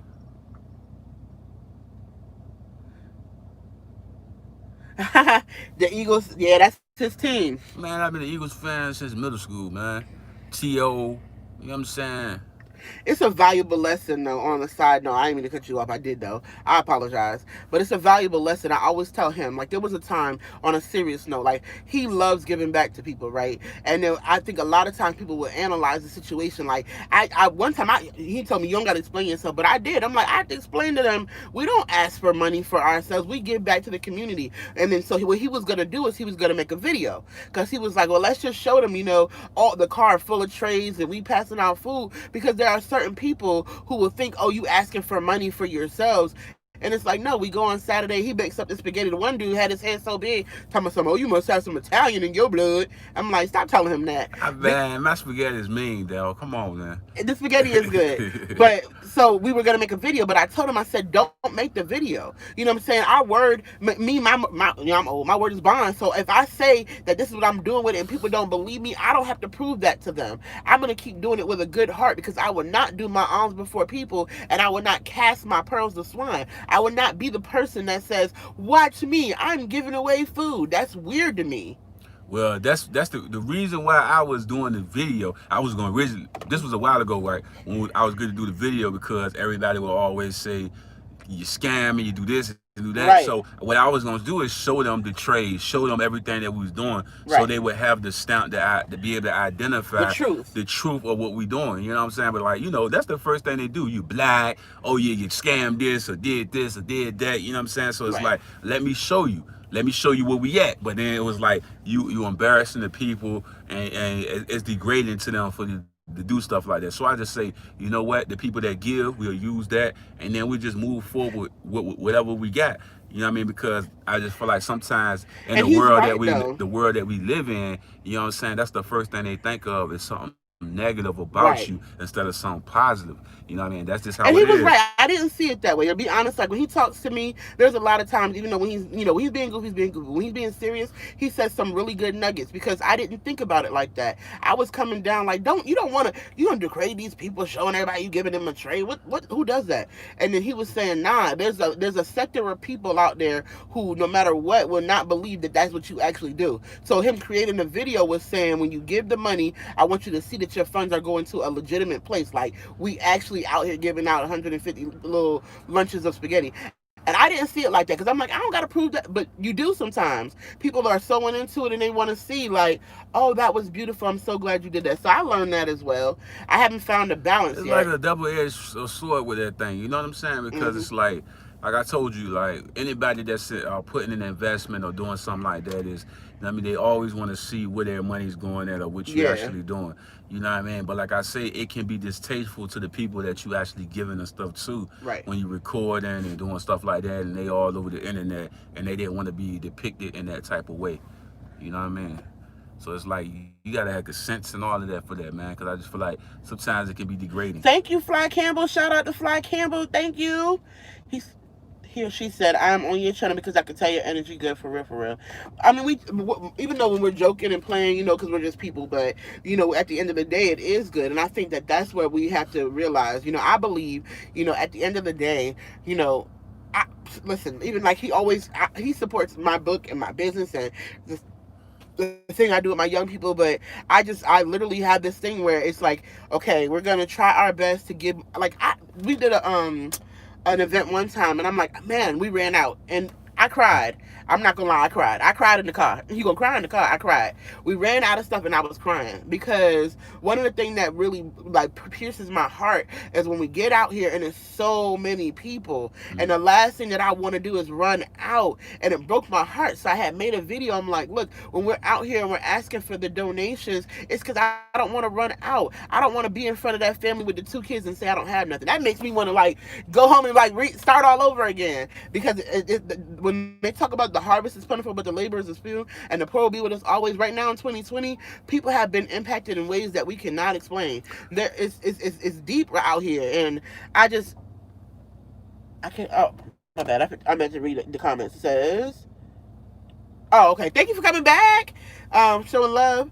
But yeah, that's the reason why we asked that way. But that was just a side note. I just really believe that when it came down to the Meek situation, though, it was distasteful the way he recorded it, and then the way it was coming off was it seemed like more shade than love, and that's why. I mean, a lot of the things that I had started doing or my giving back, it was me just growing just spiritually, you know what I mean? And then not just that, I was homeless myself where I dealt with situations where I was hungry all night. I didn't know where to get a shower at, this and that. You know what I mean? When I had burnt bridges with a lot of the family members that I had or whatever, and they didn't want me to come in their house and stuff like that. So I had to figure it out. But it was also good people that was in the neighborhood that was passing out trays, that was looking out and stuff like that. So when I get a little money and stuff like that, man, I remember when I first got my little job at the shipyard, I went back and I was giving my dad enough money because I remember when they helped me when I ain't have anything, you know what I'm saying? And then one of the other things I was doing, I had this little card, I mean, the little God bless thing, and I would pass it out to different people. I would get them money and they would look in it, they would think it's just an envelope with nothing. But when they opened it up, they're like, oh man, he did this. Man, thank you, you know what I'm saying? But I was doing that because I felt like, man, it be people that be going through stuff. It's not just people that's homeless. It be people that just be coming off work Oh that need yeah. a couple of dollars. I was looking at the standpoint of just being a good human and not just helping people that's homeless, but helping everybody that may need a need. So my message was to just give back from the heart and just put a seed into the earth. And I just wanted to bless people, you know what I mean? And I wanted to say something because when he first was doing it, I was like, nah, just give it to people who need it. You know what I'm saying? Like when you're doing the God bless, you see somebody who's out there, give it to people who need it. And he was saying, nah, give it to everyone. I'm like, why are you giving it to everyone? He said, because everyone can use the blessing. And that was like one of the biggest transitional moments in my life because I'm like, so that's what we were talking about. We don't take pictures because a lot of times there's a scripture in the Bible that says, "Be careful when you do your deeds before men," because those who've done that have already received their reward. And a lot of times I think about, I want to put a seed in the ground and bury it and allow it to reap a harvest that's spiritual and that God will bless and we'll have something in the long run? Or do I want my reward to be the video or the picture? The picture's not that important. There's other things that have to be done. The ministry is so much bigger. But he helped me because he helped me see that, I was looking at, like, you could look at some people, like, you'll see us walking and you'll think, oh, they're this and that. And you don't even know. Like, we in here, putting our eggs together. We know how to make those potatoes. The potatoes that spaghetti, boy. We make stretching foods for our 4 kids, but people will analyze the situation and think like, oh, so I didn't know. You may think a person who's fully dressed is doing well. Maybe they just don't look like what they're going through. So they need that blessing as well. So I think that's where I did make a mistake, and he taught me that. But that's why we stopped doing the videos, because no matter what, he also told me this: no matter how good you try to be in the world, there will still be people who come on there and say some more negative stuff. And I'm like, yeah, I get it. So he's like, don't even give that energy. We keep doing the right thing because the right thing is what we have to do. It says, I've had days being dressed and well, struggling like heck. See, that's the truth of the matter. And I didn't realize it. I was thinking the whole time like, oh, they look like they fine. I was wrong because they just decided that when they left the house, they was not going to look like what they were going through. But truth be told, they needed that, and they probably got, like, with him, he just blew my mind that day, because like I could imagine people who were dressed well getting that envelope and they was hungry, but they just didn't, look like it. So it was a Yeah, lesson to be learned. I went to the bus stops and I started passing them out, man. I remember, I mean, it was a lot of love out there, man. You Mm-hmm. know what I'm saying? And the dudes come straight out of the 7-Eleven. Here you go. I mean, what's this? What's this? I mean, open it up and they see the blessing that was in there. You Yeah. know what I mean? And it felt good, man. Like I said, man, when you put your seeds in the ground, you throw out those blessings to the people, man. Like I told you, it's just a good thing.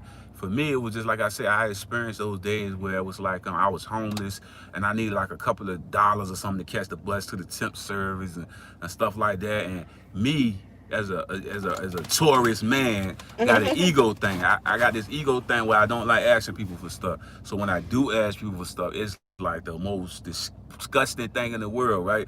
You know what I'm saying? So it's crazy like that, man. It's crazy like that. Thank So you, I Miguel. one time I asked this guy, I think it was like 7-Eleven for a couple of dollars to catch the bus, and he gave it to me. And I went up there, went to the tent service, and worked my day out. But my whole message was to give back because that's the stories that I've been through. You know what I mean? I can't just not do that, especially when I was in real bad predicaments, man. And people looked out for me and did things for me. I wanted to always give back, even if I ain't no multi-millionaire or nothing like that. I just wanted to do it because it came from the heart. You know what I mean? Yeah. I think that's really good. I think overall that's Oh, the whole lesson. who donated? I said Miguel. Miguel? Yeah, I was showing love. I said thank you. You heard me, right? You heard me. Showing love. Thank you for donating to the vision, and we'll continue to keep uplifting that. But that's one of the things that we were talking about with the Meek Mill. My whole thing is, why'd you record it? If you was trying to teach a lesson and you wanted these kids to even get a profound lesson on hard work ethic, you know what I'm saying? Just don't record it. Just don't record it. And a lot of times it's that's where we have to get to a point where we don't have to do things to be seen. You know what I'm saying? Because that clout chasing thing is weird to me. And I get it. There are moments, like he said, where you do have to show people, like, this is going to a good cause.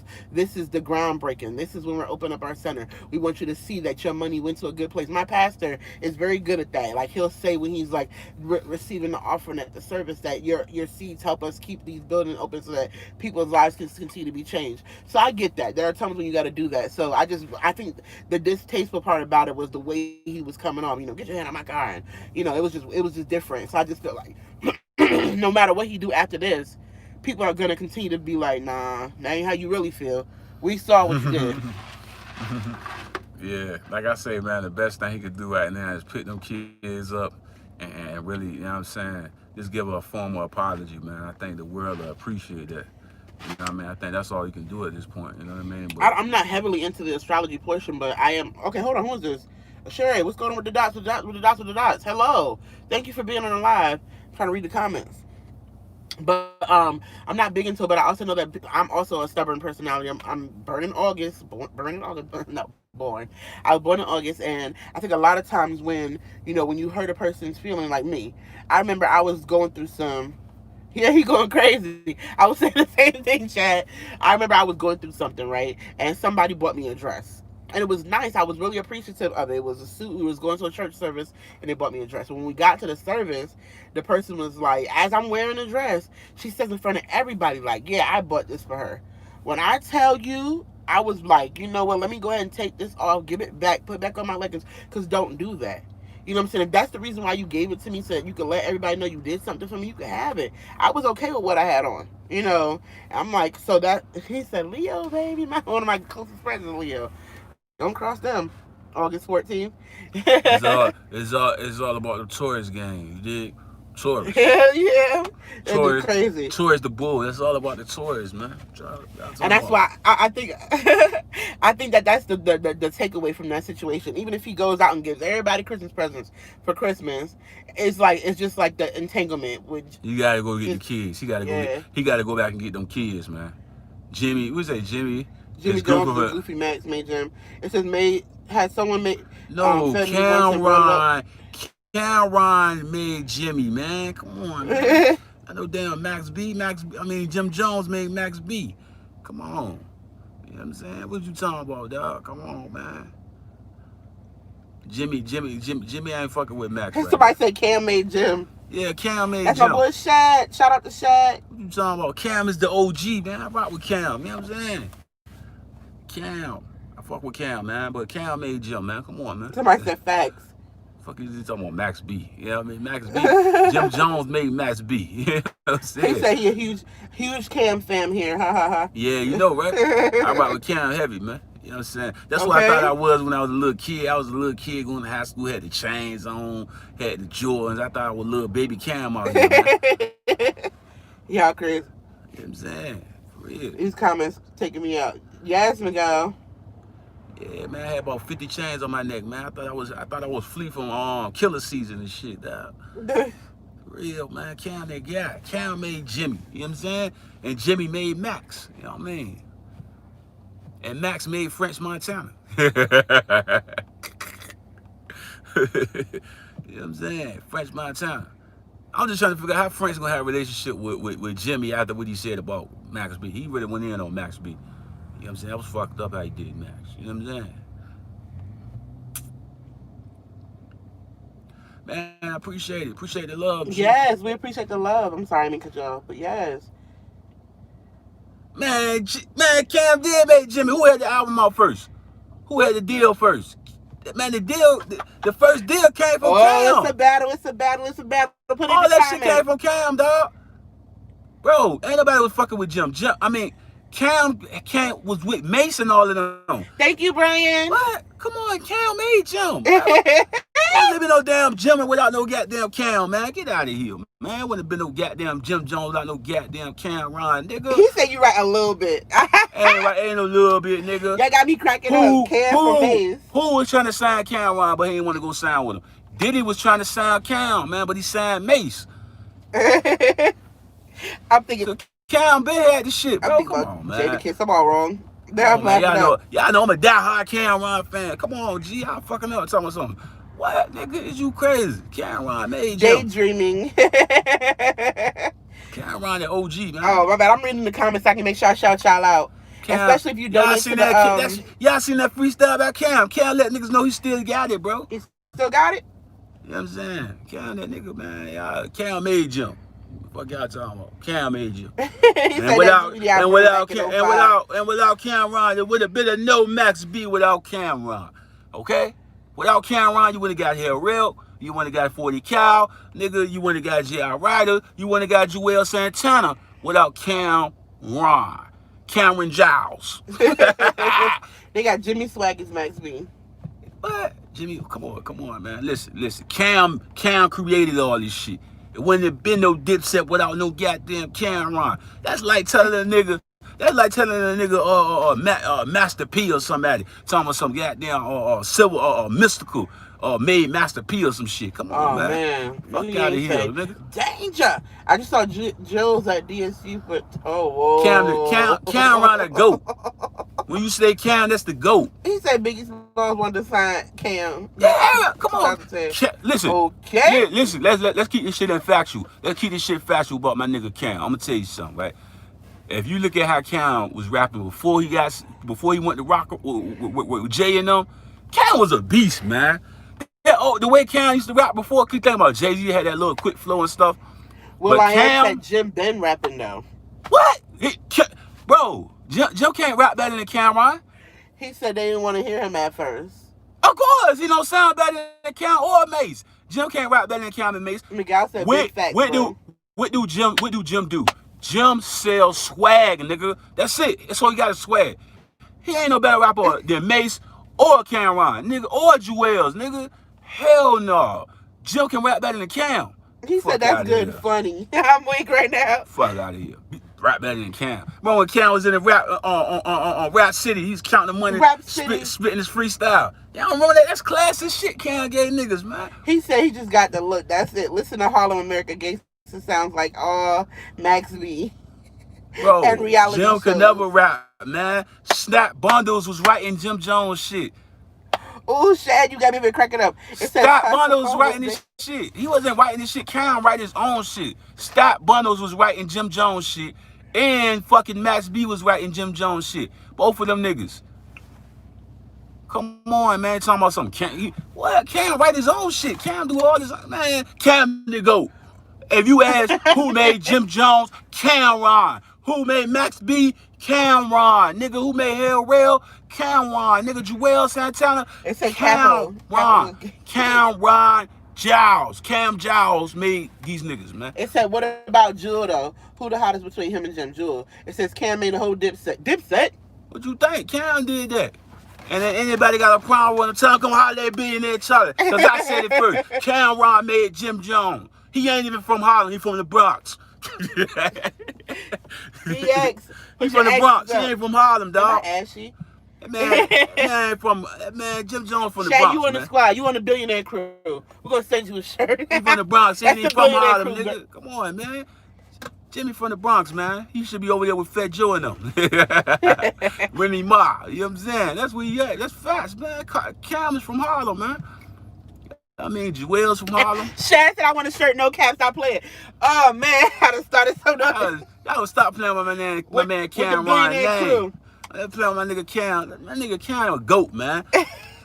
Shad, don't get me in trouble. He gonna be like, billionaire Charlie. The wife said, I get a billionaire crew shirt.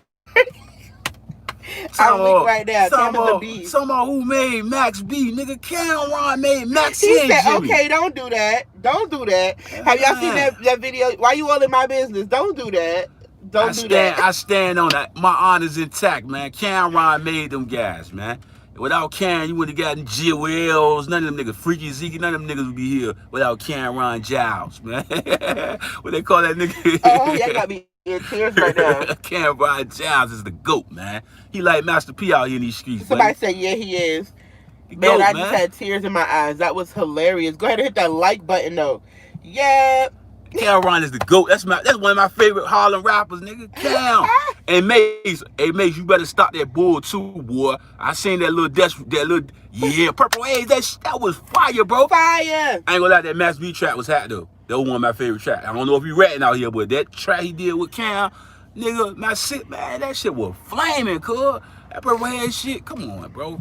Cameron put out a classic album again, dog. Niggas, cause he ain't with Rock Nation. We ain't gonna go get the Cam joint. Oh, he gotta be with Rock Nation. Come on, man. I respect Jay. But come on, Cam still that nigga, man. Come on, man. I'll be sleeping on Cam, man. That's my guy, man. I rock with Cam. I had all Jim Jones album, but Cameron the GOAT, man. I had all Cam joints, man. Cam the GOAT, man. Straight up, man. You know what I'm saying? He said not too many can do it at his age. Right.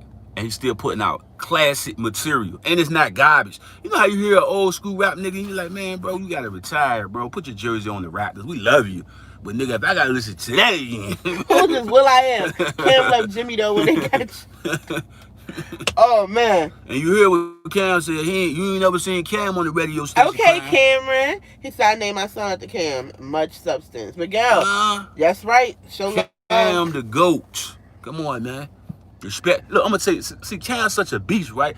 This nigga he was putting out mixtapes every week, nigga. Come on, man, the GOAT. Legendary. Cam is the GOAT, dog.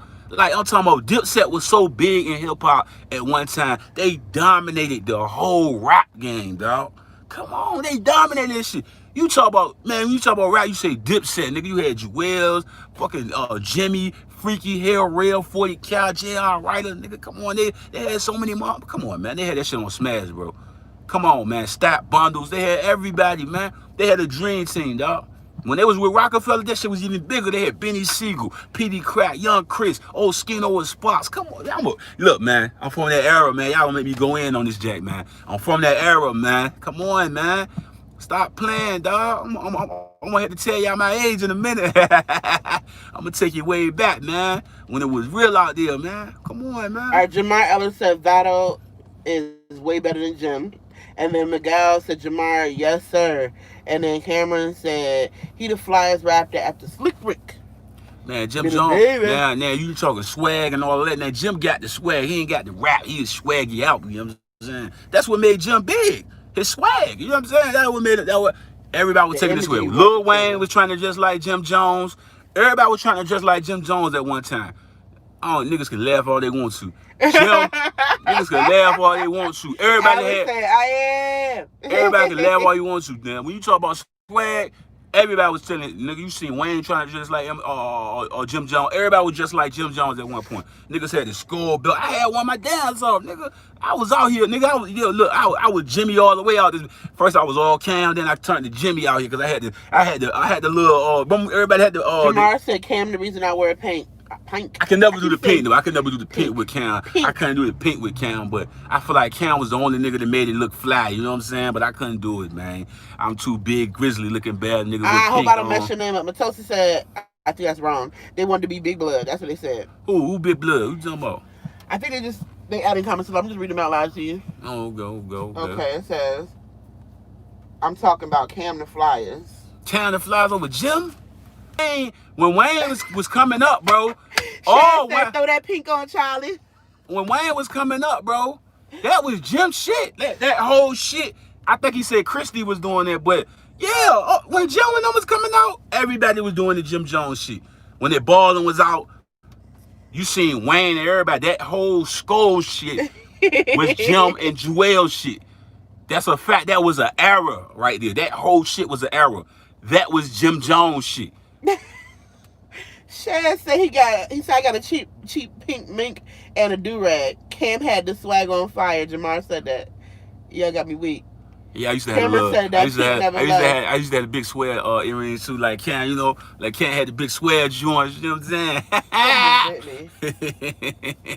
Yeah, man, but yeah, it came from Jimmy. You know what I'm saying? Now Wayne on some other shit now, but when Wayne was coming out, they had the scores and all that shit. That was Jimmy and fucking Joel shit, man. But it was really Jimmy. He don't plan on working with him when he get out, so. Jim Jones said he ain't with it. Come on, man. Oh, man, he's gonna bring back the Coogee sweaters. Whoa. Man, what's wrong with that? You know, we got to bring it back. I one time went to school, I had my daddy Kango on. I had to bring the Kango back on the nigga. Man, I had pictures when I was in school with the Kango on, tip to the side of everything, okay? It was there, the Kango on. You know, you're old man, you know what I mean?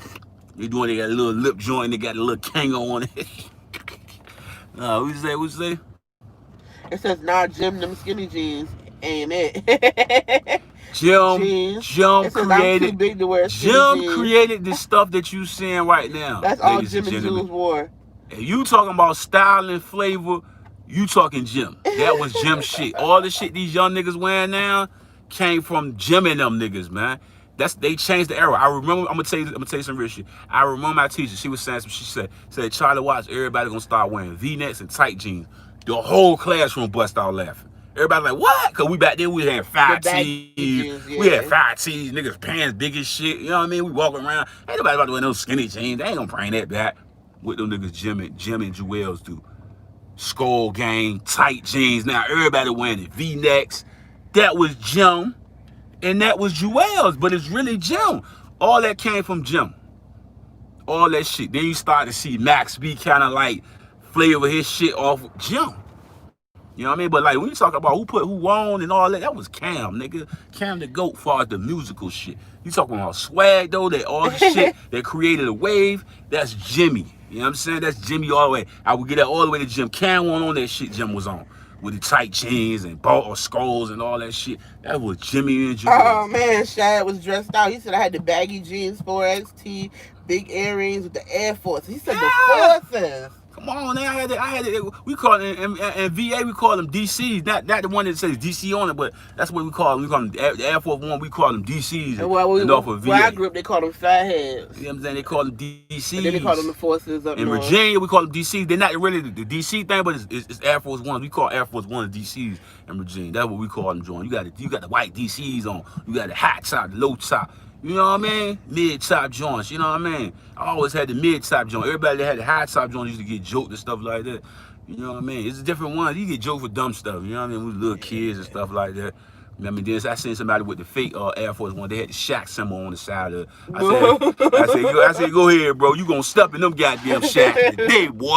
I said, you gonna step in them Shaqs, boy. I said, man, them Shaqs look so damn clean. It's not DC. So the Air Force Ones, Air Force Forces, they call them DC. Hey, remember when AI had made this? Y'all remember when AI had made them? Remember AI made them DCs too. AI had him a pair of DC with Reebok.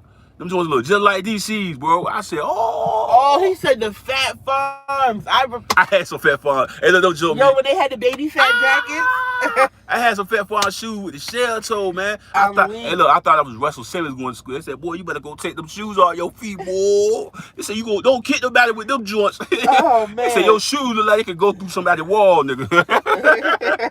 I had the Fat Farms. I said, Mom, my mom brought me a bag, a box of Fat Farms. Jamar, what you know about For Us, By Us? Okay. My mom bought me some goddamn, some goddamn Fat Farms. I said, Mom, oh my God, I got the Russell Russell Simmons joints. Jigga. I was happy as hell. Or the S-Dats. The S-Dats.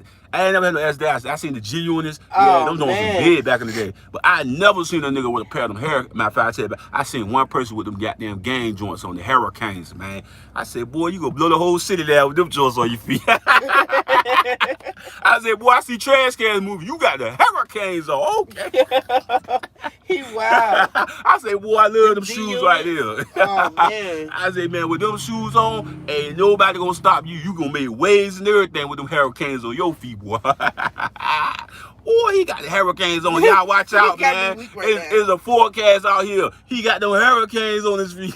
This thing crazy. Yeah, man, that's back in the day, man. Y'all remember them joints, man. It was an Echo joint. Some Echo, yeah. I used to have Echo too. I used Echo to think I thought I was flat. You know what I'm saying? Huh? Nah, everybody just had on the Timbos. You had on the Timbos and the jeans all the time. Man, I used to had the wheat ones. I don't know what it was, man. Back in the days, you had the check. What was Looney Tunes, little boxes and everything. Yeah, we was fly with it, man. Come on, man. I was out there with it, man. I'm telling you, man. For real, man. You know what I'm saying? Do-rags. Everybody had a do-rag on their head back then. You know what I'm saying? The wheat Timbs, that was the joint. He got a pair of wheat Timbs right now. I can't let go of my new... Man, I'm from New York. Everybody had on the Timbs. I was it. You said the wheat Timbs. You know what yeah, man. I'm gonna tell y'all. Look, I'm gonna take y'all way back, right? Remember the Wayne's brother when Pots came out in them white Timbs, dog. I say, yo, where they get them from? When Pots came out with the white Timbs, I said, Pots killed them, bro. Hey, you can't lie. When Pots came out on the Wayne's brother with them goddamn white Timbs on, bro. Yo, everybody and their mama say, bro, where you get them white Timbs from, bro? Where you getting them white Timbs from, bro? Y'all gotta be cracking up on the I mean, man, they come out with the makeup on. Back in the day, we had the flake jackets on with the little flake jacket with the fur on the head. I came out with the white jump with the white Timbs like Pops. Yes, with the fur on the hat. Oh my goodness! Everybody and their mama had a flight jacket. Yeah, I remember that. Oh man, the bubble coats. Every girl you knew had a bubble coat. Oh man! Oh man! Then that came with the NBA joints where everybody had the patches on the joint. They had the black colleges and all of that on the little patches and shit. That's way back, man. You know, when you went to school, you had to have your flight jacket on, man. You know what I'm saying? With the fur and shit. The fur on. I already came with them white Timbs like Pots on the nigga ass from the Wayne brothers. Boy, what? Could never find the white Timbs though. I said, Pots, you got those special made, ain't? Shad, you remember the bubble coats? They say every girl with a baby had a bubble coat on. Yeah, Nelly killed them dead with them apple bottoms, man. Man, shit. When them joints was back in the day, boy, Nelly been killing all them joints, the apple bottoms, man. Them joints was big as hell back in the days. Man, I remember being in school and they would joke people about they have on. They were like, how you wear rockaware if you don't rock what you wear? And that was, yo, these man, they had the knockoff joint. That shit say rock a. It say rock a wear. I like, bro, go ahead with them jeans, bro. Hey, bro, go ahead, bro. Rock ain't wear. He better take them shows off, cuz. Nigga had a Rockaware sign with Jay-Z face on that. Oh, he said the velour suits. Remember the Jay-Z with the velour? I had a velour suit, man. I remember one time I had an all-white velour joint, man. Man, tell me why the girl that dumped me in some mud. They like, damn, man. I said, like you pooped on yourself. I said, what? I said, oh, man, I had a white joint, all white velour joint. I had the, not South, yeah, South Pole. Was it South Pole? Yeah. I had a South Pole joint, man. Come on, man. He said I wanted one bad. Yo, those was the joints back in the day. See, but this boy, he would spend all his money on clothes because he worked for his mom. So he would have these, all his pictures back in the day. I wish you had one of them pictures when you was a young one. He had these big chains on, the braids all done. He was looking like an episode out of, see, like I say, I was the real Kane from you watch Power. I was the real Kane. I was a mama's boy, man. Just like Kane, man. Oh, South Pole. Yeah, South Pole. I used to wear the South Pole. I got the whole velour suit, cuz. I was styling on the ass. You know what I'm saying? For real. Those are the Jeezy joints. Yeah. I'm weak right now. This took me back. That was some good times back in the day. Man, I'm telling you, boy. Real good times, man. We was bad little kids going to school. We go straight to the slave leg with our little flight coat on, start stuffing Starbursts all in our coats and shit, and go to school. Hey, look, man, we got the Starbursts for $1. Y'all trying to buy these on? We go there with a bag of money after we just stole all the candy.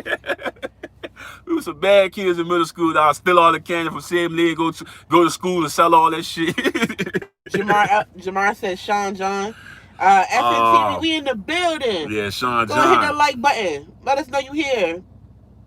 It said I was a medium wearing a 5X. That was the joint. Yeah. Everything was too big back then. Remember looking like, what's the name off of Sister? That was the joint back in the day. Hell yeah, man. Your shirts was all past your knees and shit, man. Like, now you look back on that shit like, damn, who the fuck got this goddamn curtain on their goddamn?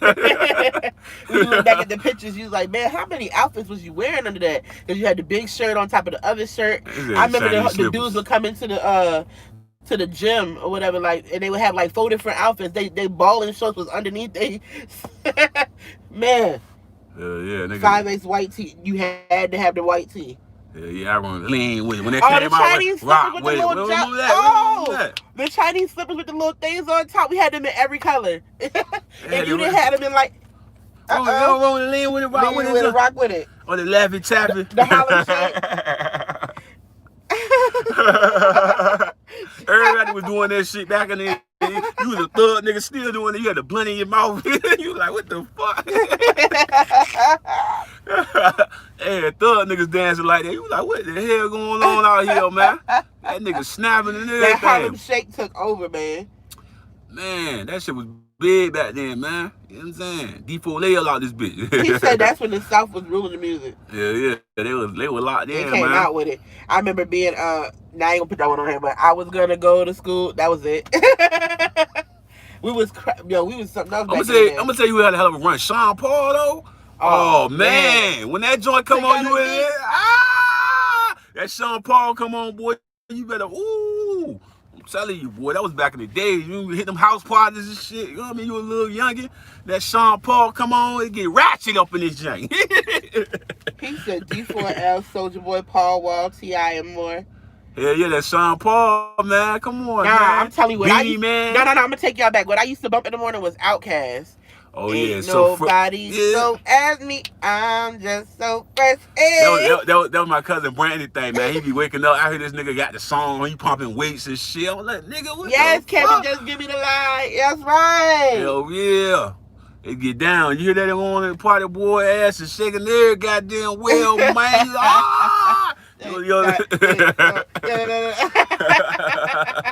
That's funny. That was wild back then, man. You be like, God damn, you get it thrown on the wall. You like, oh, no, shorty, oh.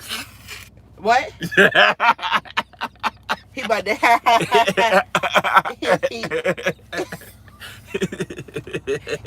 Give me the light, come on. Hey, yeah, Sean Paul, baby. Throw another song up there. Yeah, you go snap your fingers.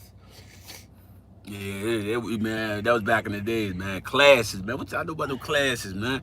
Oh, man. I feel like we all just told our age without telling our age on here. Mm-hmm. Some good jumps, man. Some good jumps, man. For real, man. Good times on the live. Hell yeah, man. I mean, it's 2020. You better be enjoying yourself. Yeah, man. We had some good classes going on too, man. You know what I'm saying? Some good joints, man. Like, damn. I'm telling you, Shad, that is it. He said that Laffy Taffy. Yes. Hell yeah, that shit was rocking back in the days, man. What did he say? It was Shonda. Inez and Alicia. What was the other joint? I met her at an ice cream parlor. What was the other joint? Black tea. Oh, am I black tea? What was the black tea, white tea? What was that other joint? What was the group? You know what I'm talking about with the girls. You know what I'm talking about. Wait, Shad, no. Your mama had these oldies playing on Sunday, and my mama went. You heard what's I'm gonna tell you what I used to. That's when you hear the gospel music start playing. I would hear that. Friends. That's what my mama used to play. Friends. I'm like, okay, well, all right. Yeah, man, what the hell? My mom used to play that shit like in my room. I should have said the word. I say, Mom, you want? I I said, Mom, go ahead with that. You got that friends. I was like, all right. She used to play that and that Bobby Brown, man. Bobby Brown and Mary. She put that Mary J. Blige on. I know some love shit going on. I was like, oh, here we go. Everybody be crying. I was like, here we go again. My mama playing that Mary J. cleaning up. Something going on. She put that Mary J. on in a heartbeat, boy. I used to hear Rick James. Oh man, that's my dad. That's probably my daddy putting on some shit like that. Oh man. Yeah, she loves some Bobby Brown, man. Mm-hmm. She had the Bobby Brown greatest hits of that motherfucker, man. You start hearing. He said Whitney. And then he said, "Yeah, I sent to the room when Mary come on." That Whitney Houston was my uncle. He was you know what I mean. That was his thing. You know, he was one. You know what I mean. He was on the feminist side. He loved some Whitney. That Whitney come on, he get to jumping all at the TV. You said Whitney? No, my mom was on that Patti LaBelle, man. I'm like, you hear that Patti LaBelle, and she was ready to go in. I'm telling Patti LaBelle. Yeah, my mom loved Patti LaBelle. Who Brittany? Brittany like Diana Ross. Brittany like Diana Ross. Yeah, that's Gladys Knight. My daddy was a Michael Jackson. Yeah, he played a Michael Jackson joint. He said, "Love me some Patty. I need a baker." And you start hearing that clean up woman and someone. I'm like, Ma, why you listening to this song? You understand that this woman is a side chick? Oh man. He says my grandma loves Patty. She kind of looks like her. I know that's right. Patty used to do the little thing when she was flying away on the stage. He said, man, I used to always get in trouble. I'm the one saying stuff I wasn't supposed to say. At least Boys to Men, that was the way back then. Boys to Men was like right after, I just watched the New Edition story. I'm late, but it was so good. Yeah. It was real good. I like both of them, Bobby Brown and both of them was pretty good. Man, that was a good live. We was live. I had a good time with y'all today. Y'all were off the chain. We had a good time talking about it, but the moral of the story was we talked about a lot of good stuff today, but that last portion took me all the way back. I could go on for days about what I grew up on. I said to my students the other day, I said, well, because one of the kids was talking about the haircut, and I was like, yeah, that was the Gumby. And it was like, what? I'm like, never mind. They try to play me like I'm old. I am. So what kind of phone you had back in the day? I used to have I had a flip phone. I had a Virgin boy. He said, what kind of phone you had back in the day? I ain't had no phone. I had no chirp. He said, what kind of phone you had back in the day? I didn't have a phone. The net seal. I was in the living room on the phone, and it's like, man, hang up. Oh, he's the one we had the. He said I had a Virgin Mobile. Yeah, the Virgin Mobile was a mini phone joint. You know what I mean? Yeah, I had the Virgin He Mobile. said I had a Nextel too. I remember back in the day when you had the little. Remember when the slides came out? The whole keyboard would slide up. Sidekick joint. I had that one. And I had the pink joint, the Motorola that would slide up. Oh man, yeah, man, yeah. She take it way back, man. He said when my cousin had the big gray phone. Oh man, they had one of those. That's before me. That's New Jack City time. Is that one of the Joe? You talking about the car phone? I'm like, you talking about the boom boxes. Oh shit. Yeah, I had a Sidekick. That Razor. Okay, yeah, I had a pink Razor. That was it. I could never get no about Razor, man. That shit was too high. I wanted me a Razor so damn bad too. Oh, man? You think Boys to Men gonna do the what's that jump against Jodeci? What's the thing that they just did? The Versus. Yeah, the Versus. So Boys to Men did a Versus. They couldn't go against Jodeci. That'd be, man. I don't know what I would do, but I know I should be in there like, ooh, that's it. They're talking about Keisha Coles and Ashanti. They're talking about a lot of people. I want to see Keisha Coles and Mary J. Blige. We're going to take it there. You know what I'm saying? For real. That Gucci man and Jeezy joint, that was super intense, boy. I'm like, whoa. You know what I'm saying? I don't think you can recreate that unless you do 50 in game. Oh man, that'd be lit. That'd be on there. But I want to see Keisha Coles versus Mary J. I want to see that, man. I'm gonna be front row center watching everything. You can't do Mary versus Mariah. That's not a. Nah, don't do that. Whoa, they going there. They going there, huh? I would have rather you said Mary versus Faith or something. They both had bigger. But definitely not Mariah. He said those two gonna be punching each other. That's not it. Keisha Coles and Mary J. Let's get it, man. Put it, let's stamp Keisha it. Coles. That'll be blowing. I'm talking, I want them saying though, like they Jesus. I want them to really sing. I want to hear some voices out there. You know what I don't I know. mean? Is that disrespectful? I feel like it should be more like K Michelle and Ashanti. Is that disrespectful? K Michelle and Ashanti. I wouldn't put like Keisha Cole I don't think K Michelle want that smoke when it was Ashanti. Oh man, She don't want that smoke when it was Ashanti. who would y'all put against J Lo? Beyonce versus Rihanna? What? Yo, ain't too many people can stand in the room with Beyonce, man. Yeah. Like, that's like what I was telling y'all. It ain't too many people can stand in the room with Lil Wayne. Like Lil Wayne and who? Like no. Like Lil Wayne got too many classics. I'm talking about mixtapes. He could literally play his one mixtape and destroy niggas. Like literally, not even an album. That's how good Wayne is. You talking Beyonce? And I don't know. somebody? You think J Lo and Mariah would be a better match? Cause J Lo, she's a beast though. I don't know. I just don't. I would never put like. I think it would be interesting. I would never put Mariah with Mary though. That's not a versus I want to. I want to see Mary J. Blige and Keisha Cole. I want to see all that smoke, man. Keisha Cole comes with it though. Yeah, that's why I say Mary will come with it too. You know, I want one with Mary. I don't know. I would rather do Keisha Cole and Fantasia though. I feel like they both could do that church and that, and they would just it'd be a.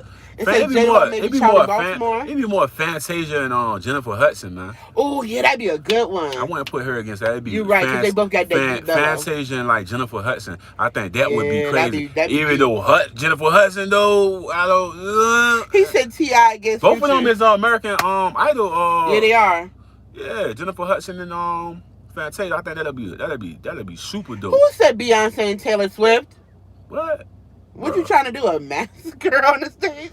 My nigga, like, you say Beyonce. That's almost like saying rest in peace, Uncle Phil. I mean, like, don't do that. You do Beyonce, man. You better bring somebody that can bring that shit, cause he said Drake.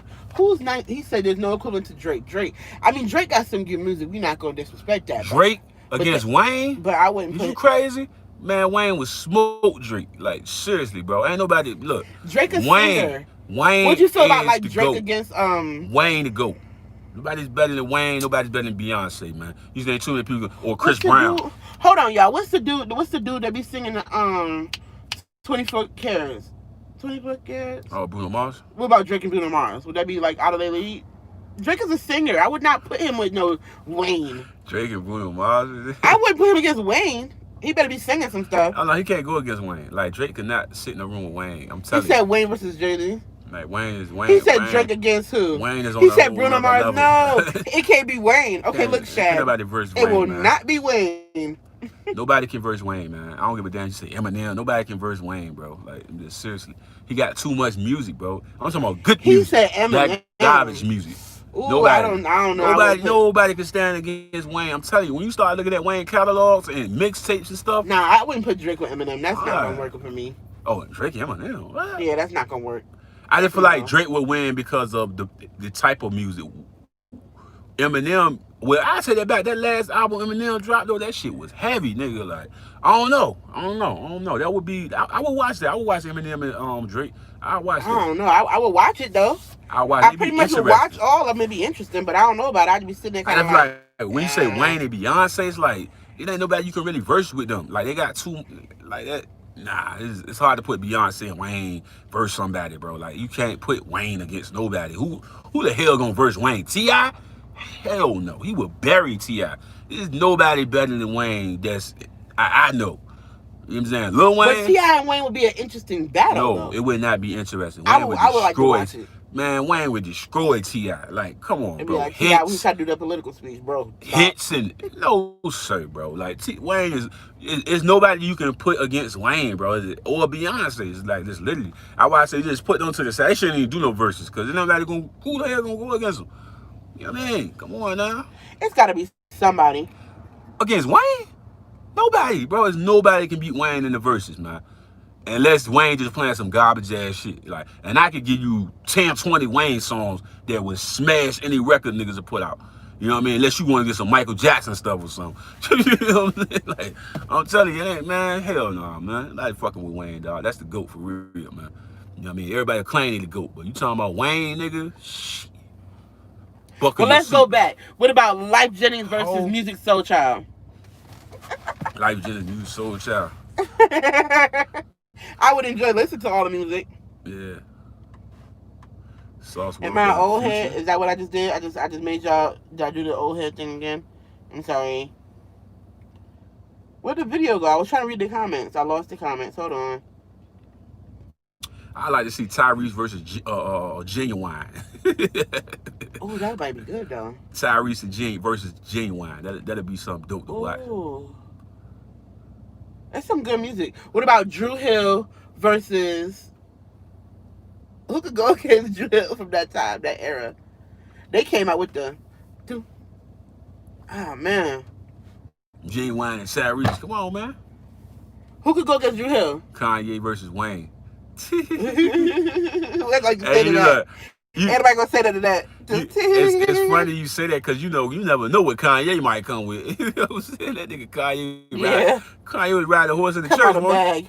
112. You said that dumb verse 112. Drew Hill versus 112. Now they two different eras. Drew Hill was like they was like for the men's singing Jay-Z group versus together. Wayne. Nah, And he still got Wayne I got mean they both more. got good hits. Wayne got more material. That's what I'm trying to tell you. Like But Wayne did a season when this nigga oh, put 112 in a versus Jagged million Edge. Now that's a seeds match. in the I like ground. that. Who? 112 versus Jagged Edge. That's a better match to me. You remember Jagged Edge? Mm-hmm. Yeah. I could even do Drew Hill and Jagged Edge. That'd be kind of like lit. He said Jay-Z versus Wayne is the only competition. I think it would be a good battle. I don't know if it's a competition, but I know they would. I just think Wayne got too much material. I don't know. I feel like Jay-Z be hitting them It nuggets. depends. Though. It depends on It if they're doing depends on what albums they or doing, what they're yeah. doing. If they let Wayne use everything, then the niggas in trouble. Like everybody standing toe to toe with Wayne. Like, I'm telling you, if you saying oh you can only use your albums, then it might be what. But if you letting Wayne use all his material, nigga, it's gonna go down. I'm telling you, Wayne undefeated when it comes to that verses, man. I'm telling you, man. That Wayne just got too much material, bro. Like, you know what I mean? Jay don't do mixtapes and all that. You know, Jay don't be doing that. He just put out his albums, dog. If he did that, he might have would have had more material for a battle against somebody like Wayne. Like Wayne, I mean, I don't know nobody can fuck with Wayne, man. When it comes to no verses, man. I still can't pick an artist that can actually go. Miguel, it would get real on the stage though. He said Jay won't win. It'd just be fun. Yeah, it'll get real. You know what I'm saying? Cause Wayne gonna come with some shit. And you know Wayne perform all his shit live, don't need no recording in the back. It's gonna be a real concert when Wayne do his shit. Yes, Shad. He said the energy done changed. That's the goal. Now he chilling. Oh. Nah, Shay said you made my day had a rough one with work, enjoying myself. He said pour him up a little drink, just a little sip. Now he chilling. I said yes, that's it. Yeah, I almost had me a day too. I almost had to slap somebody in here, man. You know what I mean? Somebody getting out of pocket, getting all loud and stuff. Almost caught up with like, psh. Y'all remember back in the day? Remember that song back in the day? What's on back in there? I don't know what you're talking about. Let me think of one. Let's see. I don't know what's wrong with this girl, man. I'm about to hurt him. Y'all understand? He about to get. He said which one? Let me think. I'm about to put. It's about to be night Nate in here again. Fuck 'em. No, it's like what Jadakiss said. K.I. double to the death, and that's that. Jadakiss versus Benny Siegel. Can we get that on display? Did he say LL versus Drake? That's two different eras. LL versus Busta Rhymes, man. Busta Rhymes? That would be dope, man. I would love to see LL Cool J versus Busta Rhymes. Man, you would just enjoy the show. Hell yeah, that should be lit. I was like, nigga, sign me up. I want front row seats of that. You know what I mean? Beanie Siegel, Jadakiss versus or Styles P. All right, Shad, we're going to add you to the team because we already put you in the billionaire crew. So I'm going to let you know right now, if you see any of these versus battles, we need y'all to let them know we need our 10% up front. He said, I met Beanie. I met him in Philly. He was, oh, man. I don't know, though. I feel like that LL with Drake would be a good one to watch. I would enjoy it, but I don't know if it would be like a battle. It wouldn't be a battle. It would be like more like a display of song. Styles versus Beans. I would love to see that. With Beans, I'm with it. Tell Beans to check in, man. I'm gonna call the Beans out. I want my album this year too. Beans. I want an album with Beans and Young Chris. You know what I mean? He said LL and Busta would be dope. It would be dope to Tell watch. Beans to tap in, cause Beans got to come out with an album this year. Cause literally, we like ain't with letting them off the ropes, man. the battle with the verses we just watched, like everything was good. The energy was right. You was going back and forth, like, oh, that's a hit. Oh, that's a banger. Oh no, he didn't. That's how the thing went. Like, ooh, and then the room got still. But for real, like most of the battles is like they would bring it. Gucci Man played the truth, and he's almost on smoking on Puga Loop. That's He when said, the I want the energy. silverback gorilla versus Beans. Styles P, the ghost is a killer. Ooh, Sheet okay. Lou. You want Sheet Lou? Y'all know where the original verses started, right? I'm gonna tell y'all what verses started. Sheet Lou. Hold on. He said sleep loud, sleep loud. Okay, listen. All right, so keep my theory on this, right? So verses began with The Boy Is Mine. Now, if you talking about your age, y'all should know what The Boy Is Mine is. Remember that? Because that's when Monica and Brandy was going back and forth with the lines. Now it wasn't songs, but then after that, you was either Monica's squad or you was Brandy's squad. And Brandy is nice. Like Brandy actually lyrically and as when when Brandy starts singing, she would kill him. But Monica and Brandy was where it all began. And then after that, people started trying to sing and battle it out. I know y'all remember that when they first, man, they had the diss tracks going. Okay, you know that was back in the day. You had the Tupac Big situation, but actual where it wasn't dissing and people were just battling when it came to singing. And man, Brandy has vocals, man. I would like to see a Monica Brandy vocal. Did they already do that? I think they already did this. They already did theirs. Mm-hmm. I think they already did that. It said Puffy versus Mace. Puffy and Mace. Yeah. He said Kales and Ronald Isley. Who is it? Who's saying these things? I was the only young boy banging some around the Isley going to high school in the sheets. I was banging that in the morning. You know what I'm saying? What about P Diddy versus Puffy? Oh, never mind. That was the same because he had two totally different. He had two totally different like eras of his music. Puff Daddy versus Drake. Remember when he was P Diddy, he was one kind of rapper. Then he became Puff Daddy. Yo, he just completely changed. I don't know what the hell his name is. Puff Daddy, Puff Cone, Puff this, Puff that. I don't know what the hell they want his name to be. That's like when Bow Wow became, what's his name? Who is he now? Shad Moss. He said, take that. Nigga Shad Moss now since he did that little airplane thing. Well, you know what? We did see a version with Ronald Isley versus R. Kelly. The Bow Wow challenge. He said Ronald Isley versus R. Kelly. We saw that already. What is going on? Oh, man. He said, I'm weak right now. Tupac hologram versus Big hologram. Oh, man. Man. I think it should be Omarion versus Trey Songz. He said Bow Wow versus Lil Yachty. Omarion versus Trey Songz, man. What y'all think? Trey Songz and Omarion. Omarion got some hits, though. Omarion got a lot of hits. He came out with Omarion and Trey Songz. Think it'd be a good battle? I mess my hip up, too, man. Coming from VA. That'd be from VA, man. I'm from VA. I'm riding with Trey Songz. And Chris Brown. Nobody don't want no Chris Brown smoke. He said Temptations versus the Manhattans. No, you gotta do Temptations versus the 5 Heartbeats, sir. Is that Temptations? That's Dale. The 5 Heartbeats is Dale. We was called Dale, man. He said versus the Manhattans. Laugh out loud. I'm done. It says I'm in Petersburg, VA. VA in the building. Omarion versus Lil Fizz. We gotta see it. It's gonna be an entanglement. Lil Fizz ass got canceled already. Oh man, he didn't get on that concert, did y'all got me weak right now. They said let's do Chris Brown versus Neo. You know your boy Spectacular. Were they dancing? No, listen, Spectacular punched the man in Disney World in the face. He out there coughing, told me he got the CC. I can't say the word up here. He said he got the CC. Nigga say stop playing around. Temptations versus the OJs. Whatever. Okay, so y'all know about so the Temptations is a classic, and y'all all know y'all was in there singing, oh mother of mine. You know you was. Well, half of y'all singing it right now. I was blind, so blind. Will Smith with August Alsina. No, I'm gonna tell you something. Y'all, the shade. August Alsina and Tiana Taylor. Ooh, August I seen with who? Tiana Taylor. What you think? Mm-hmm. That won't be challenging. August Alsina put that same suit on. Yeah. The shade. Just hilarious. Said that nigga look like what's the nigga name? What's his name? What's it Do you look? think Foxy Brown could Trying to put that same suit on, man. Oh man, what's her name? You think what's her name?